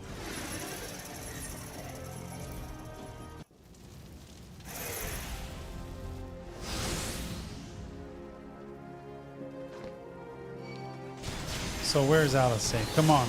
Come on, girl. I must have more ether. Yeah, I'm gonna give you ether as soon as... Come on.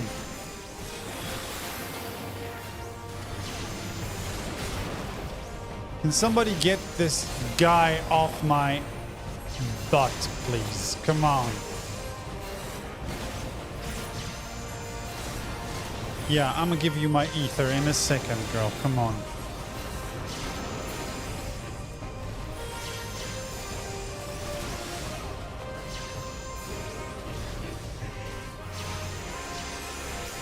There it is. All right. It's not enough.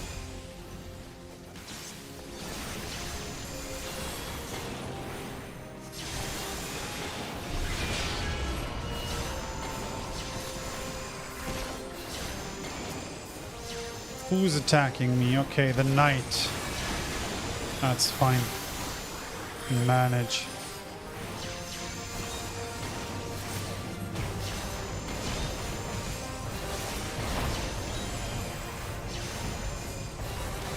Yeah, that looks much better. That looks much more sensible.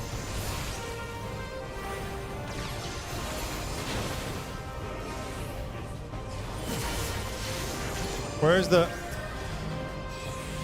blade?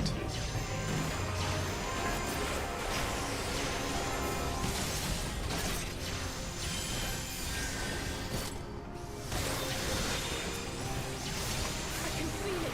Just a little more.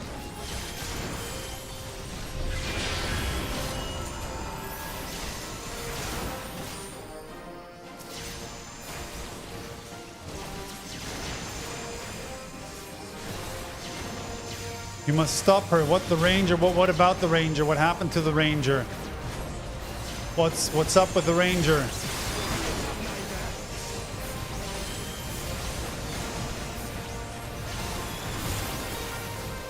Shit.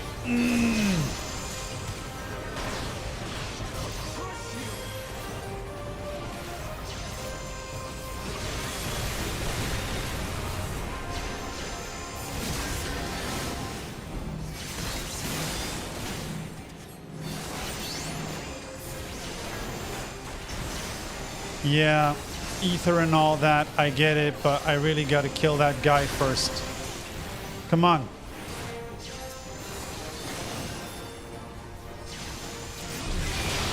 Come on. Really? For fuck's sake, can somebody get this guy off me?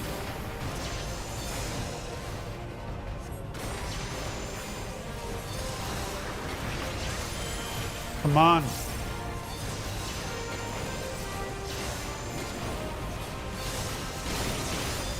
There it is. I no longer have the aggro. Come on. Come on, Alice. Do it, girl. Tis done. With this blade, I banish the darkness. What does that even mean? No. Not like this. That was very light.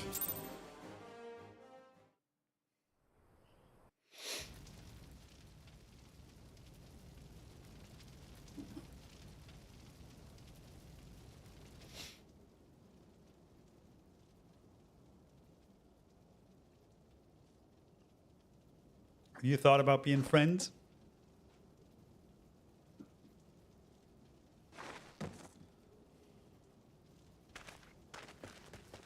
Alize, are you hurt? A touch dizzy, but otherwise fine. Thank you.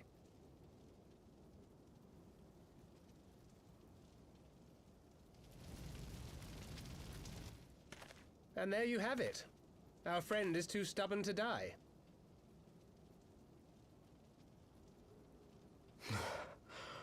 We are far from finished. Are you though?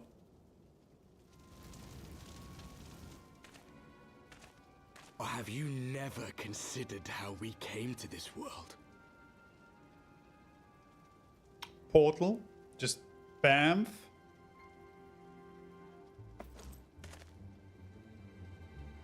Crystals?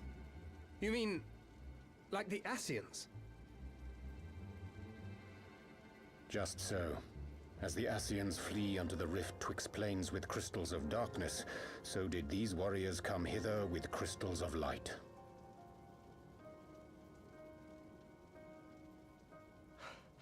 Eloquent, as always. Aye, like the Ascians, we too are beyond death. You cannot defeat that which is eternal. Well, but I can kick your ass long enough so you, like, lose interest or something?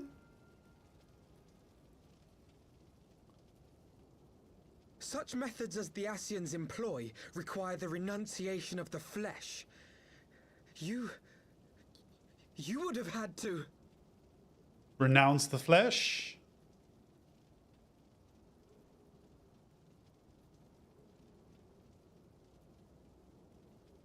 At long last, you see. To save our world, we gave our lives.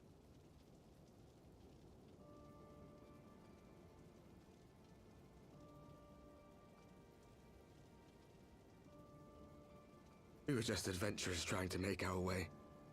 An odd job here, a favor there. We never aspired to be warriors of light. But word of our deeds spread, and soon people were calling us heroes. They placed their hopes and dreams on our shoulders and bid us fight for all that was good and right.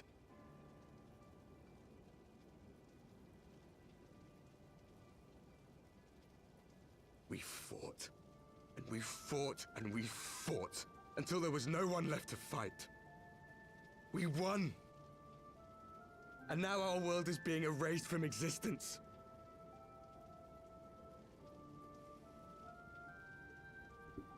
That hardly seems fair, right?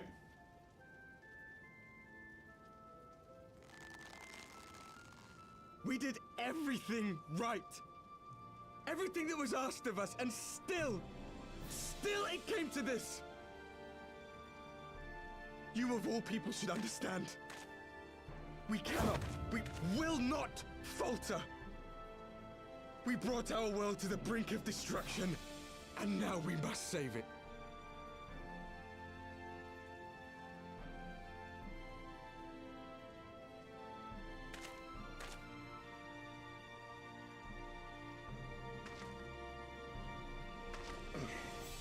I've died before, Arbert. I'm not afraid to die again. Arbert?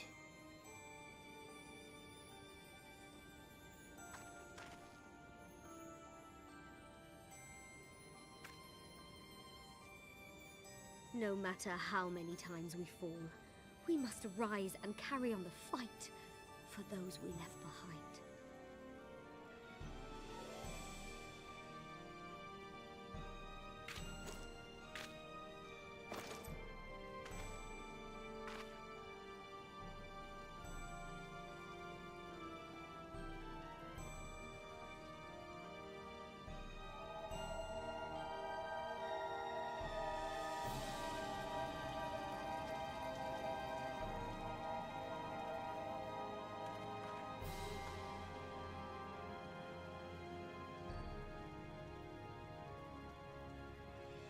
To have known the depths of sorrow and embraced the highest sacrifice. Nonetheless, Master Louis-Sois, guide my hand, I pray you, as fate's thread spinneth upon this most capricious spindle. Quickly! Thou must needs invoke the power of thy crystal. I must needs what?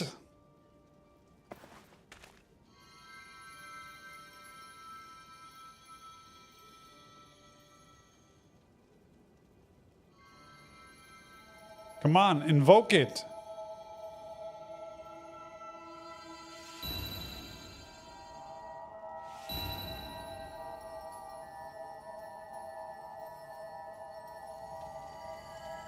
Is that like a invoke off?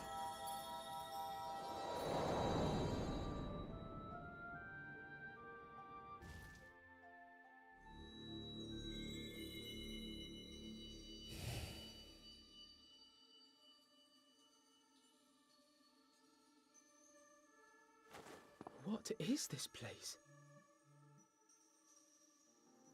Such pain. Such sorrow. Oh, my dear children. It can't be.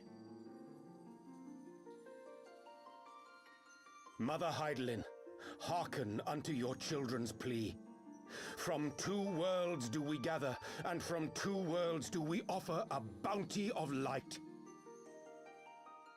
In this desperate hour we do beseech your intercession. We beg an audience with the word of the Mother, with your chosen Minfilia.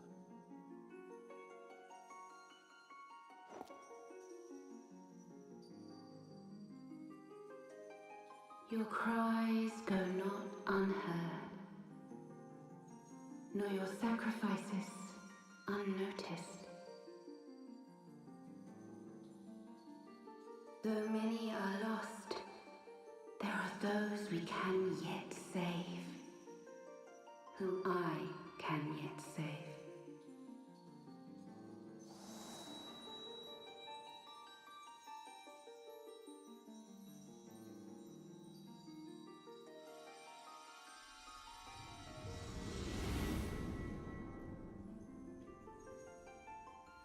There she is.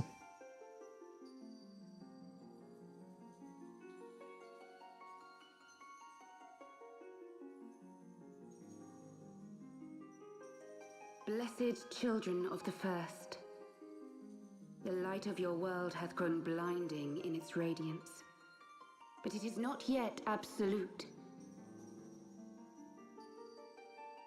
I will hie me to your world, and there take unto myself the light which riseth even now to drown it, as darkness once did drown another. Now you deign to answer our prayers? I will suffer this farce no longer!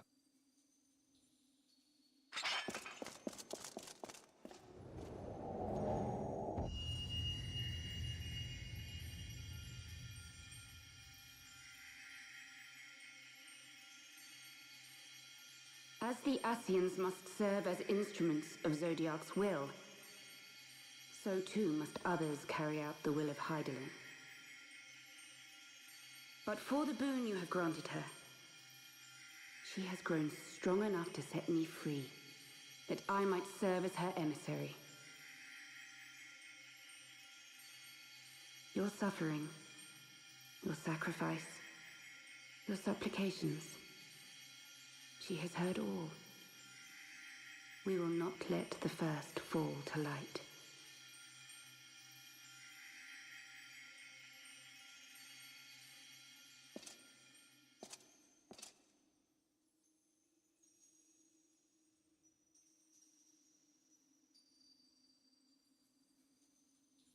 Thank you, Urianger, for bringing everyone here. It fills my heart with joy to look upon the faces of my friends once more.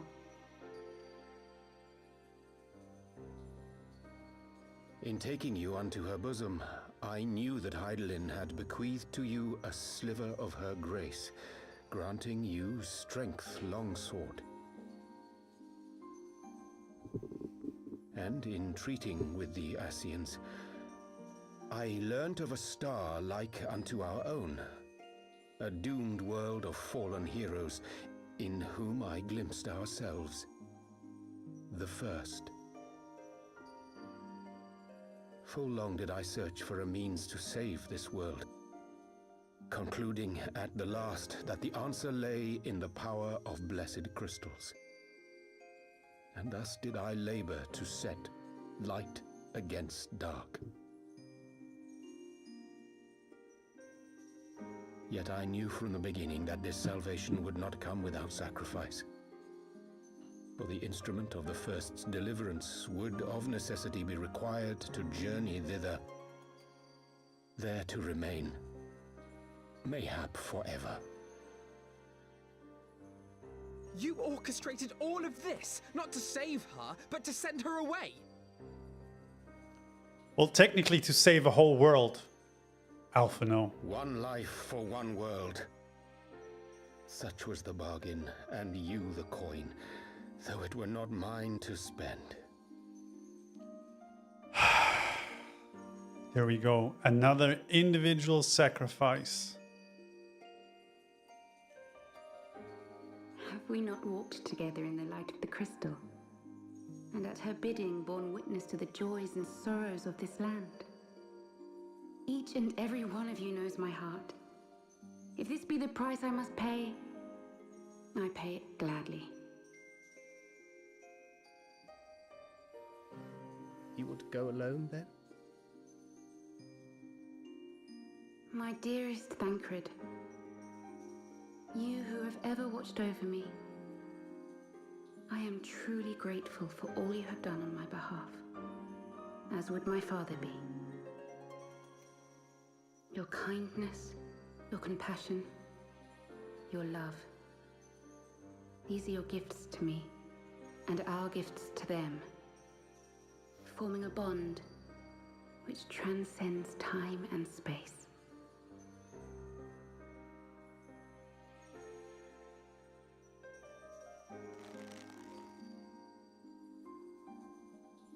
Sometimes I forget you are not the child I once knew. Make me proud.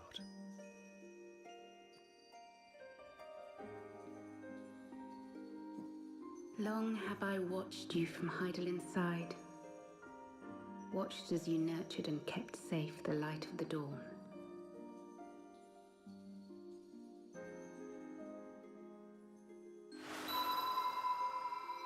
The dark recesses of the world hide untold secrets and dangers. Thus do I entrust to you, Tupsimati. I pray you, keep to the path that you may never have need of it. What's Tupsimati?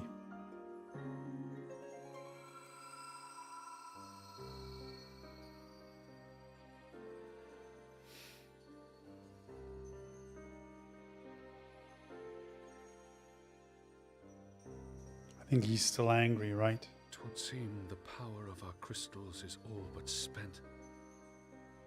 Perhaps, if there is naught else to be done.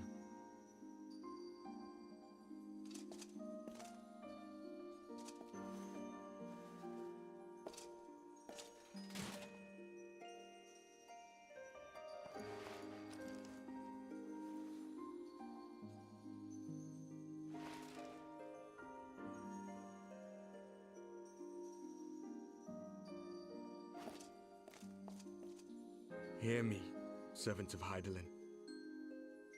If you would have us place our trust in you, then I would ask a favor. Take us with you. Take us home.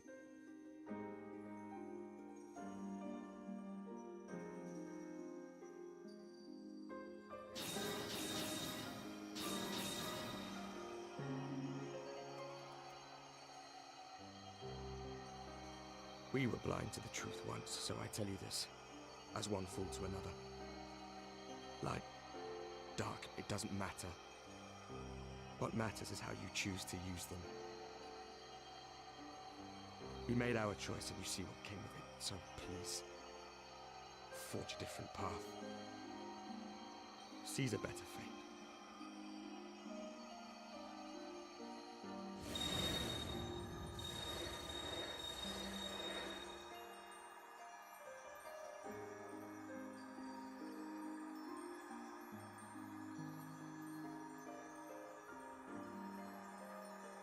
It is a strange feeling. So many times have I watched you depart, my heart filled with worry. And ever did you return to me in triumph.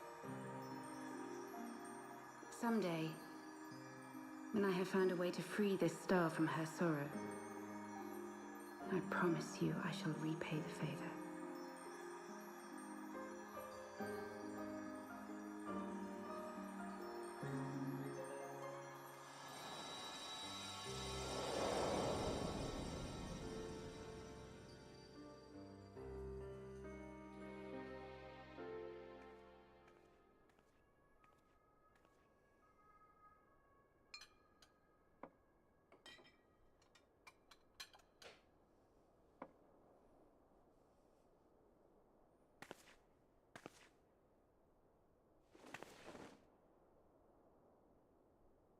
Thank you, Lemmy, for everything.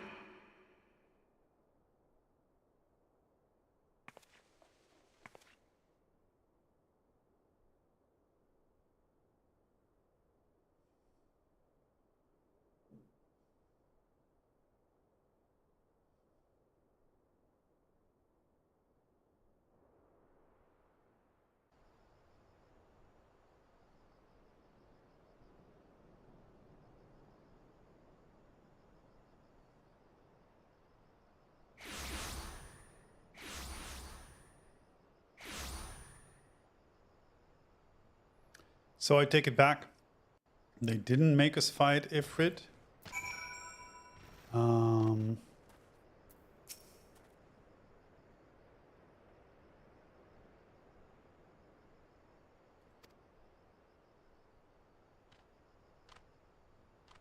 They gave their lives in order to travel to the source. Then in returning to the first, would they not?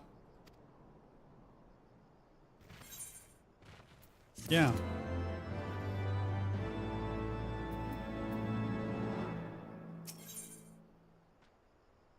An ending to mark a new beginning.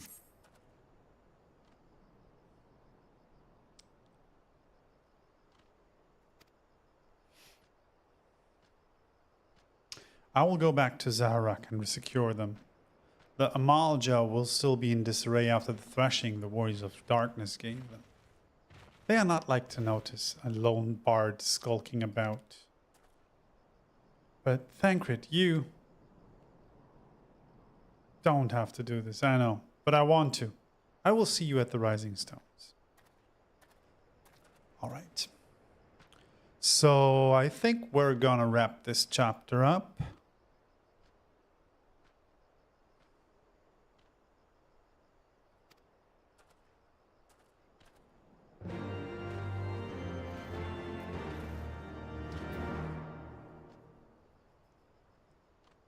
I have a few questions about Alizé's class, to be honest, because I always thought that the Scions, at least the Scions that were fighting with me, also had like classic Final Fantasy classes, right? In the meaning that Alphino always was a scholar, right? Thangrid is a ninja or a rogue. So I thought she was a summoner, but she might not be.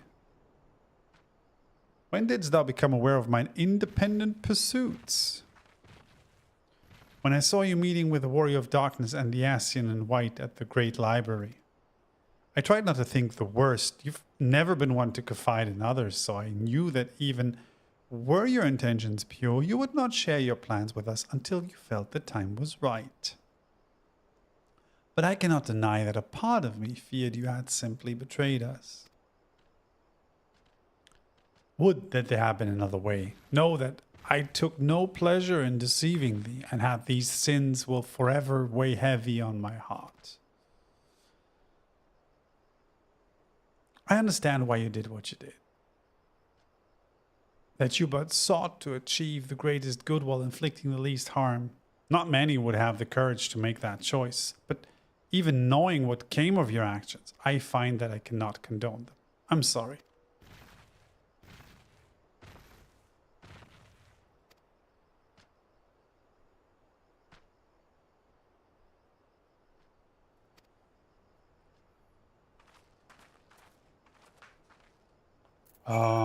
Okay, where are we going? Where are we going?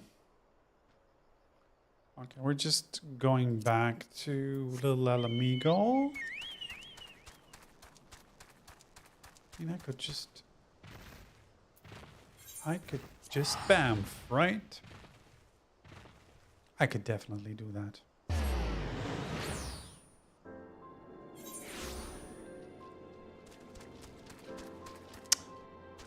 To be honest, I found that part to be a bit... I just... Oh, I can't fly any higher. How do I get there? I always hated Little Amigo's geography. Because it does not allow to travel in straight lines. Anyway, doesn't matter.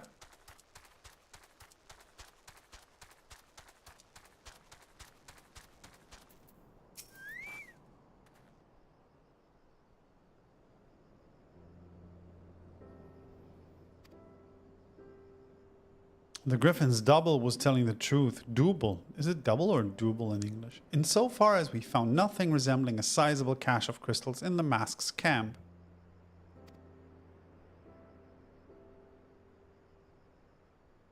Actually, story time.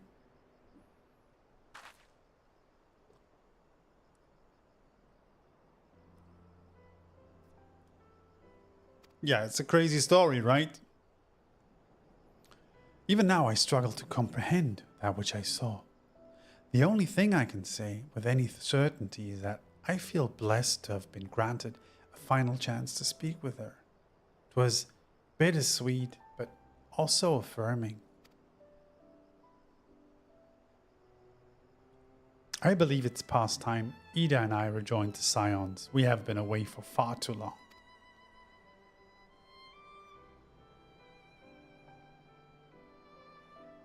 Sure. Let's go, buddy. Does that mean we're going to get additional outfits for those as well? I mean...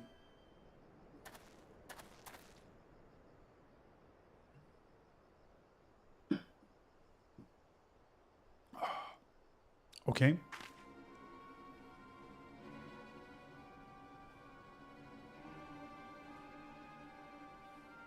What does that mean? Is that her father? Who is that?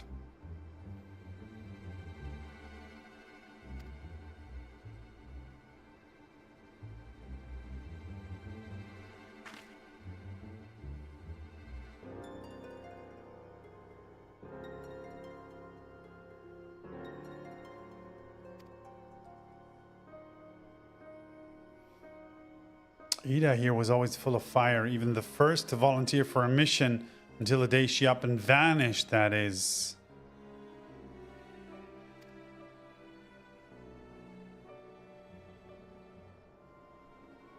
That's a weird one.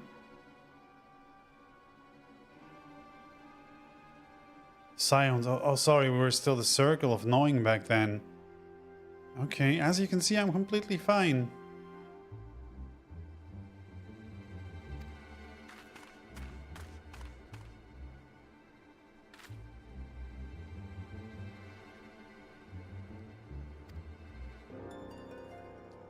Didn't she spend like the last weeks or months in Little Alamigo? Anyway.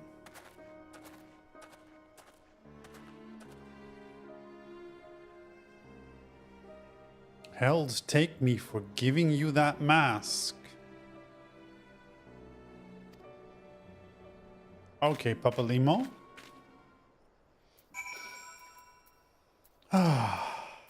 Let's wrap this story up. Come on.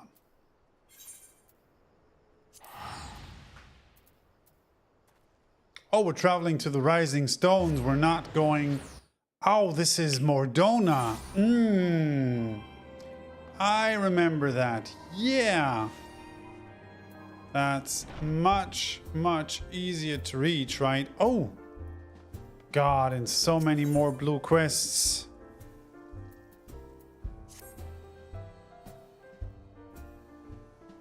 I think we should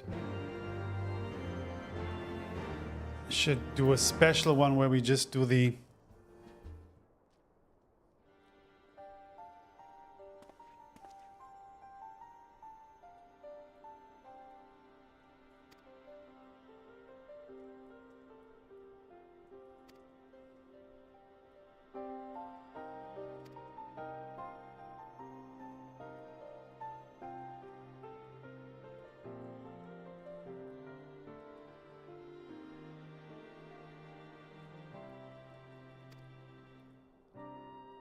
Okay, Minstrel Boy.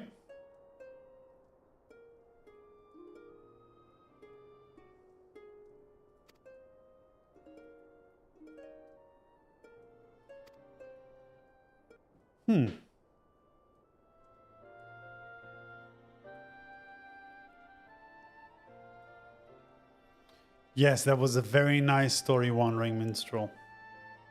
One might accuse the language of being overly flowery. Yeah, it is. It definitely was. A new regular duty has been made available. Look at that.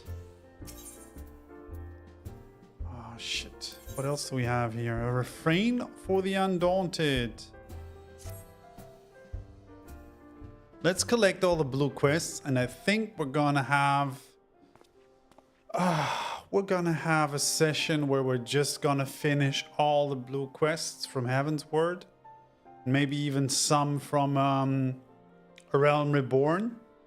Just try and finish those, see what we have there. I don't know if some of these are raids, but I'll look into it.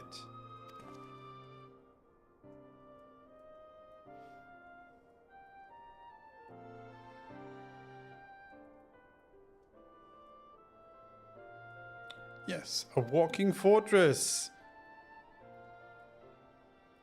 With three great kings, Alexander, Midas, and Gordius. Covetous to the core, they spent their lives in a fever of conquest, never for a moment satisfied with their lot.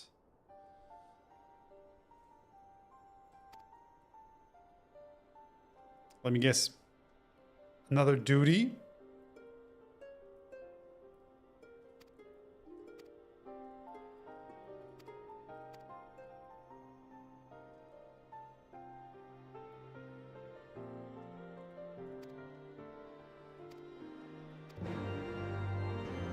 I accepted another quest, it seems.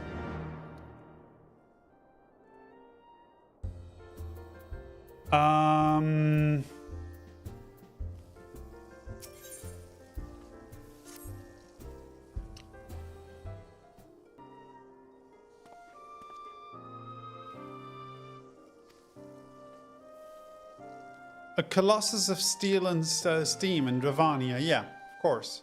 I remember that. I can tell you all about it. A god born of goblin prayer.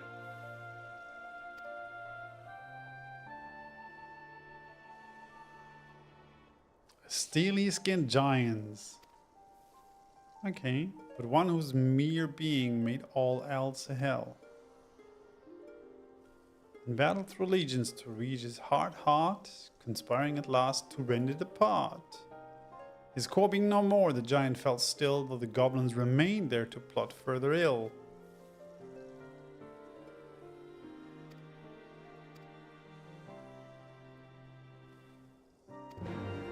Okay. So, let us quickly have a look here, folks. What the hell is going on? Okay, we can easily complete those. The Wandering Minstrel quests, but for now, let's just jump into the Rising Stones and finish this part of the MSQ chapter.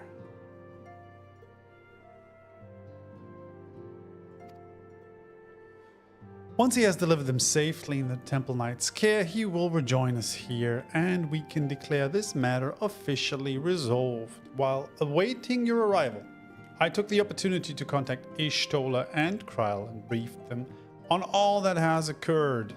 I also requested that they return to the Rising Stones at their earliest convenience.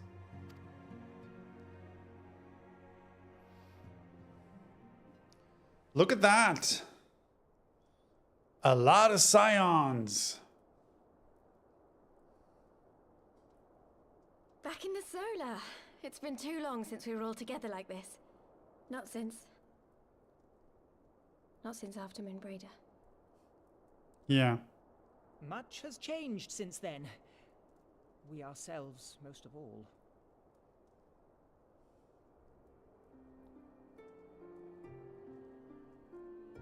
Though not all who were lost could be gathered here today, we may take comfort in the knowledge that those who are not are carrying on the fight. While I am grateful to our friends in the north for their hospitality, it isn't half good to be back. But, as Papalima rightly said, much has changed since we last stood here. The Scions of the Seventh Dawn are not as they once were, nor should we be. Our travels in the north brought us into contact with a host of fine and generous people, and their selfless deeds serve to show me that it is not lofty causes that should inform our actions, but our hearts.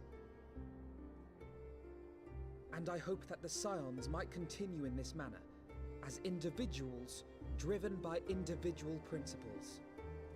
Provided we all sincerely desire to work towards Eorzea's salvation, I believe the paths we follow to achieve it need not, and should not, be dictated by any single ideal. Companions bound by a common purpose, free to go whither they will. The idea is not without merit. Very well. I shall resume my research of the primals and the elder gods of Eorzea. Should anyone have need of my findings, you need only ask. I should be glad of your continued assistance. Well, my main purpose in coming here was to see the signs of the Seventh Dawn restored and my dear friend found. Well, you achieved that, right? Having involved myself in your struggles, I feel compelled to see them through to the bitter end. For Minfilia's sake. That is, if there are no objections.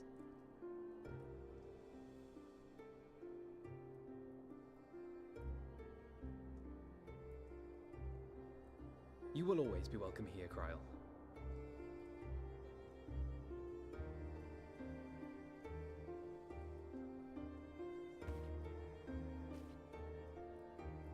Urianger, can we trust you to carry on your investigation of the Ascians as before?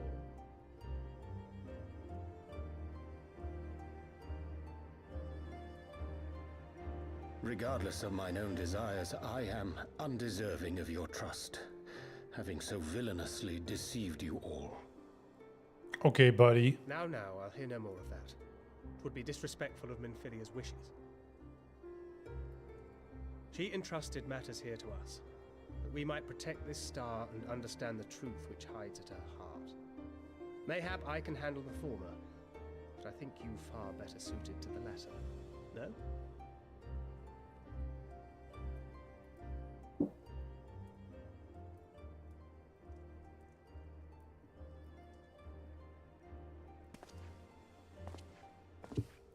Very well.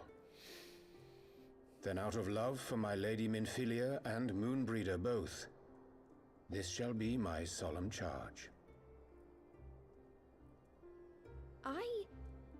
Papalimo and I should probably return to Thanalan to keep an eye on the resistance. There's still the matter of the Griffin and the Amalja, not to mention the new Imperial Viceroy. That little lot must be worthy of our attention, right?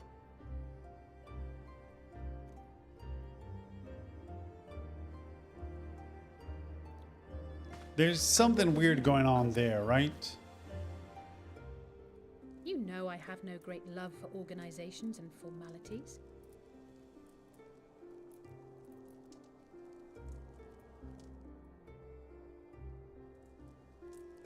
That being said, this new approach you propose is not wholly objectionable, and we've always got him to keep us from bickering.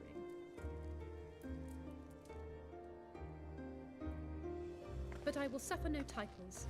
I am not here for House Leveilleur, nor to walk in Grandfather's shadow. Upon that point, we see eye to eye. If it please you, you may think of me as but another comrade in arms.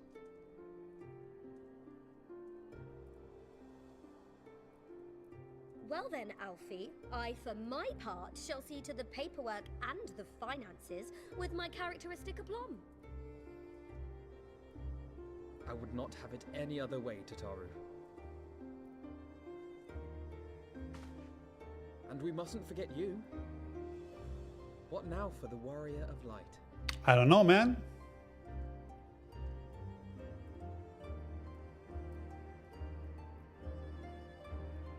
What about the Warrior of Light?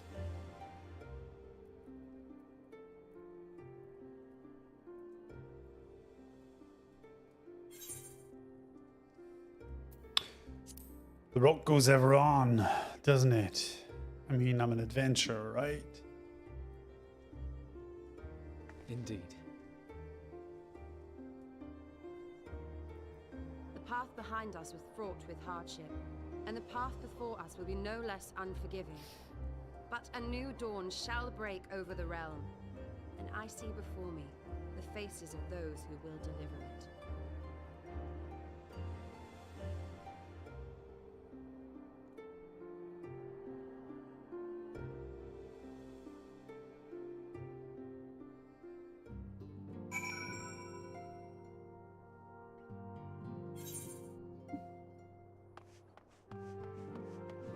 Here we go.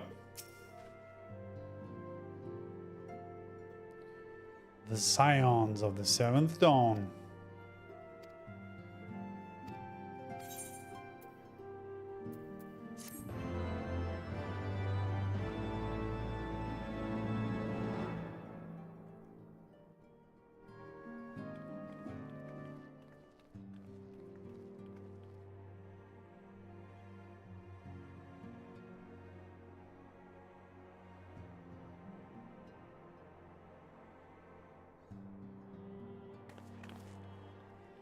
One world's heroes are another world's villains. One world's loss, another world's gain. Where men go as one, there is life. And where there is life,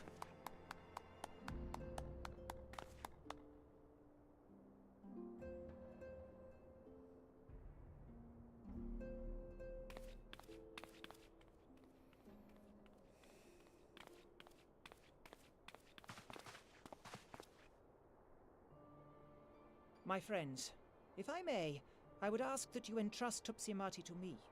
Why? No. Clouds gather upon the horizon, and as Master Louisoix's disciple, I would keep it close at hand.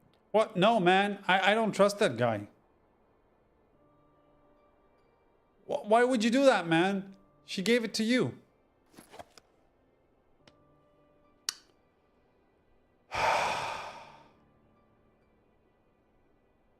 Hey there, maple paint tube. I shall guard it well.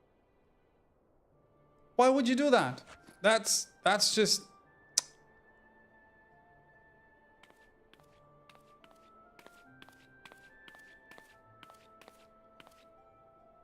There is cause to hope.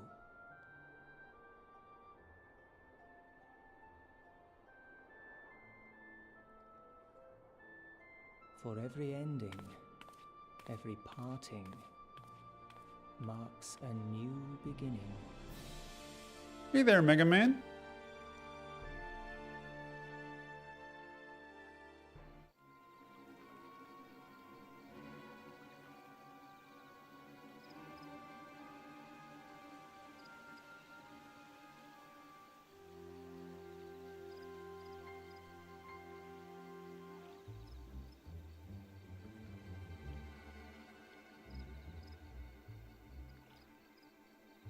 I have no idea. I have no idea what Tupsimati is, but it feels like I shouldn't have given it to Papa Limo, because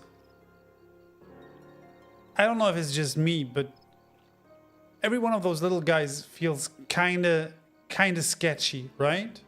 So I don't know what's going on there, but I kind of don't trust him. Maybe that's just me.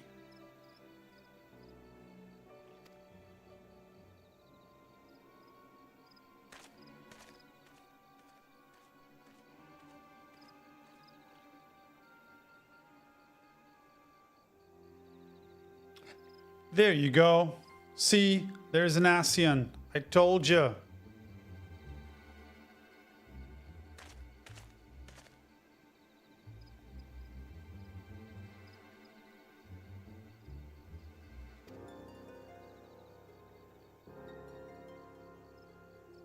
Was it all worth in the end? I don't know.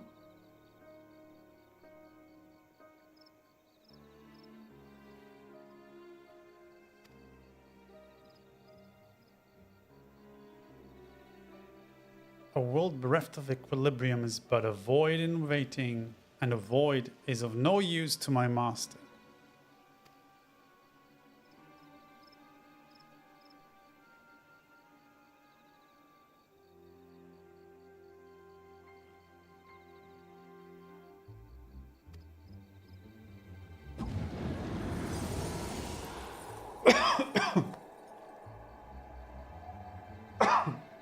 Yeah, I gathered that much, but then Minfilia just entrusted that to us, right?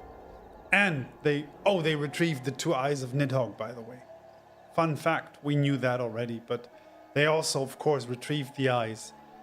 And I kind of feel like Minfilia entrusted Tupsimati to us, so I don't really understand why we're so trusting and then giving it to Papa Limo, but I guess we're gonna find out. Also, there's a sketchy little thing going on there with Ida.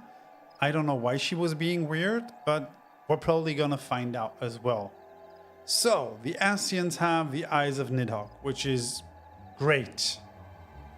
But by your deeds, you have proven yourself the most deserving.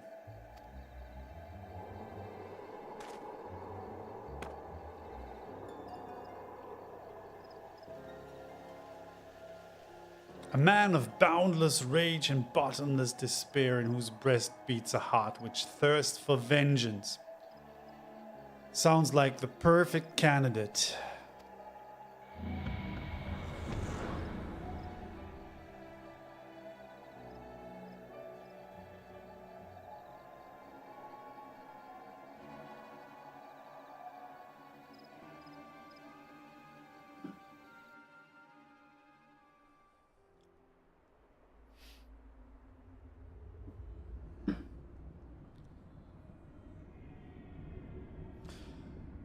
Maybe I don't know enough about Ida so far, right?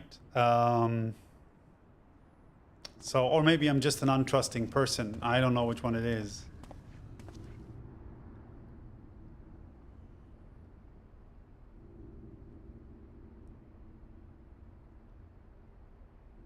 So it was here all along. What was here all along?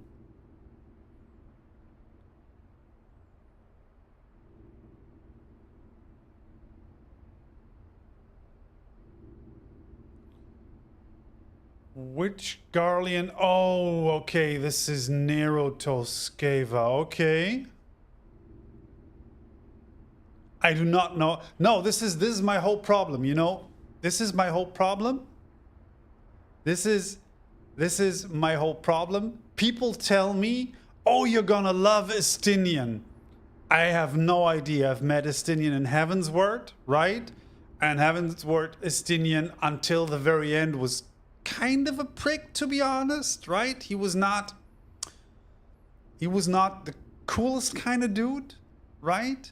So I have no idea what his character arc is gonna be, but everybody's telling me, oh, you're gonna love Estinian. So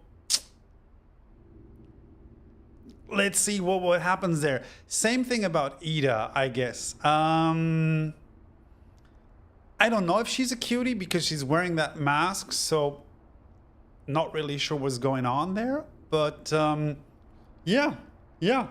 I'm here to find out, definitely. Absolutely.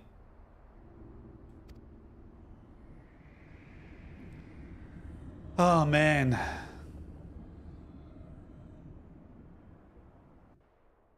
Yeah, I totally get that. I totally get that. And I guess I'm totally here for these character arcs. But man, I am so slow at this, right? I mean, look at my quest log here. This is absolutely insane.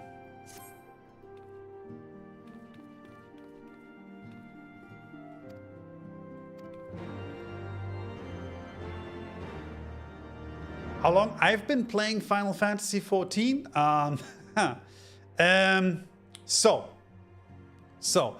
I started playing Final Fantasy XIV at some point in, I think, 2021, when shortly before Endwalker was announced, right? So it must have been in 2021.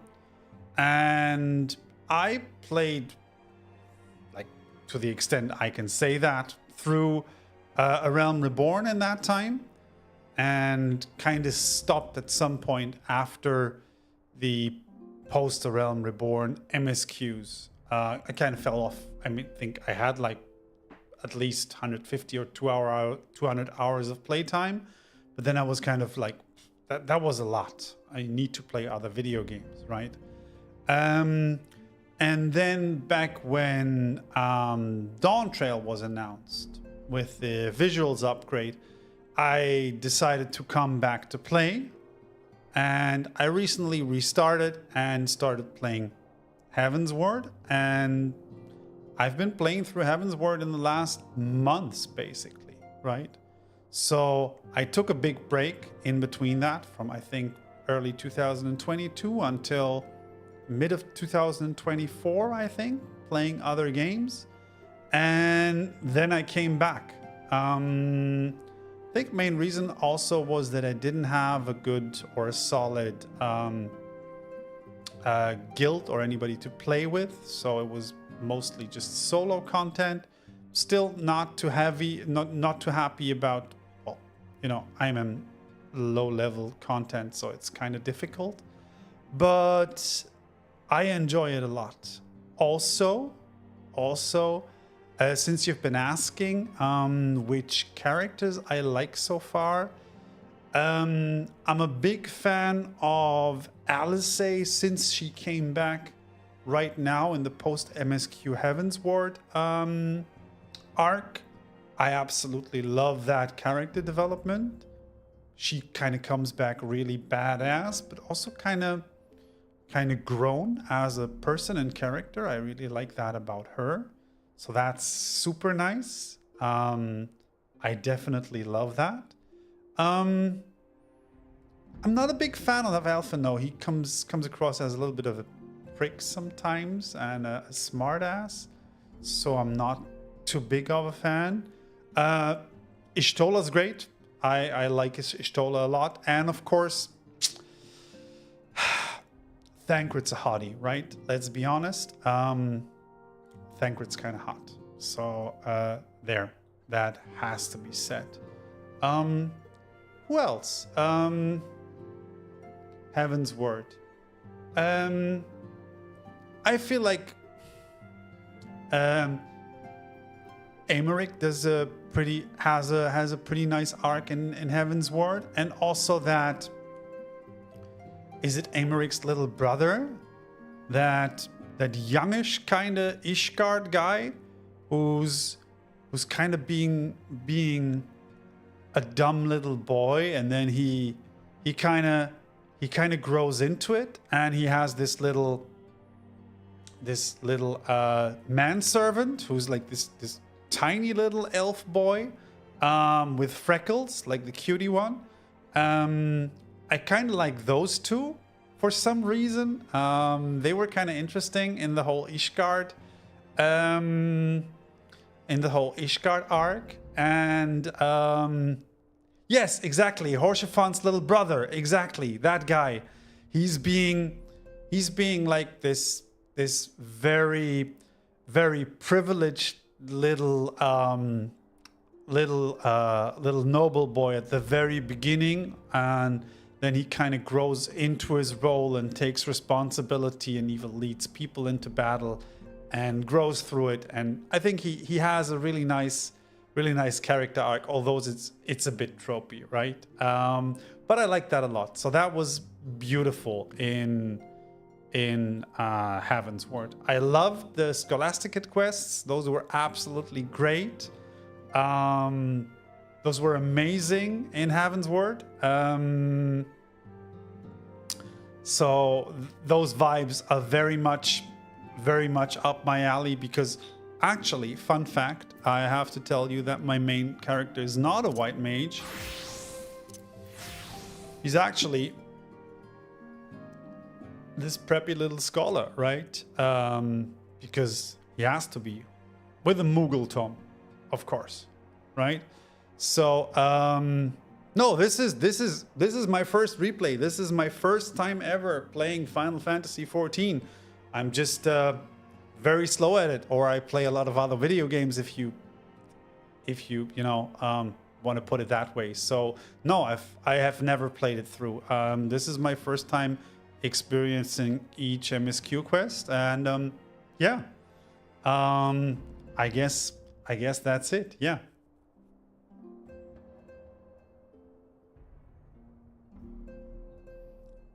So funnily enough, before you folks came in, I wanted to actually wrap up this stream, but I'm gonna keep it going and answer a few questions before doing that.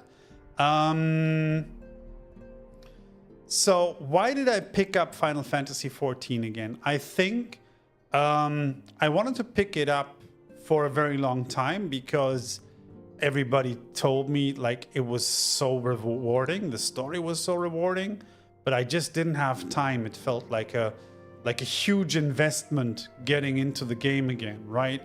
Especially if you're, grown up and you're working full time and you're doing other stuff and you want to play other video games and you want to play tabletop role-playing games and you want to play board games with your friends. There's only a limited amount of time you have to squeeze hobby time into your life, and Final Fantasy XIV takes a big chunk out of that time. Let's be real, right? So that felt like the main reason I stopped playing, but I honestly wanted to experience that storyline, and I think Dawn Trail was a good reason for me to say, yeah, let's get back into the game and give it another try. And I think this is the main reason. I heard stuff about Stormblood, right? Thanks, Arcana Dawn, by the way. Thank you very much. I've heard stuff about Stormblood. Like, it being the weakest expansion in the whole lot. So I'm a little afraid that I'm gonna lose interest once I'm done with Heavensward before like going into what's the one after Stormblood? It's not Endwalker, it's the one in between. I don't remember.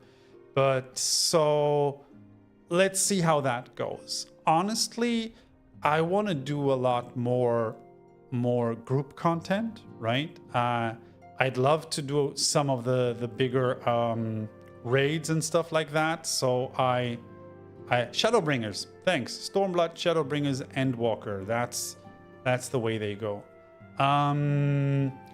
But I'm always a little cautious because mostly I'm playing healers. So with every kind of group content, I'm always a little bit held back. Like, oh my god, I'm just gonna wipe the whole party because I don't know the mechanics and I didn't research the mechanics. And then once I play the group content, it mostly goes well because it does, right? It's not that difficult. So I don't know.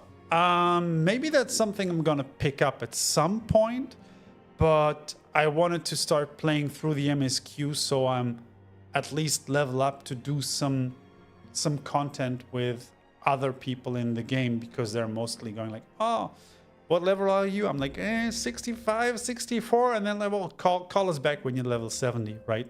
So that's always a bit disappointing. Yeah, I heard great stuff about Shadowbringers and Endwalker, honestly. So I don't want to push myself to the content to get there, right? Which I think is a bad way to I don't know if there's a bad way to enjoy the story. You do you, but I don't want to push myself too hard, like hasten through the DLCs just to get to Shadowbringers and Endwalker. So I took my time with Heavensward, and it's probably gonna take me a long time to finish Stormblood as well. I'm gonna try right now. This is my project on the side. I'm gonna try and side by side with the Scholar and the White Mage also level a Paladin. So I actually did some good simple runs with him, and it feels good. I like it a lot. I was very nervous about tanking because it feels like an even bigger responsibility than healing up to a certain extent. But if you pace yourself in the dungeons and don't pull too big, then people are very forgiving. Nobody's complaining about me not doing big pulls or anything. So that's one thing I really, really like about the community. Like, nobody's being an ass, or at least I haven't met people being an ass. Maybe they're being an ass behind my back. I don't know. But so far, yeah, they've been good to me. So I really like that. Maple, what's your Zelda backlog, honestly? So when you say you have a Zelda backlog, is it just the new Breath of the Wild? What was it named? Or is there even more in the Zelda backlog? Because the backlog sounds like multiple games, right?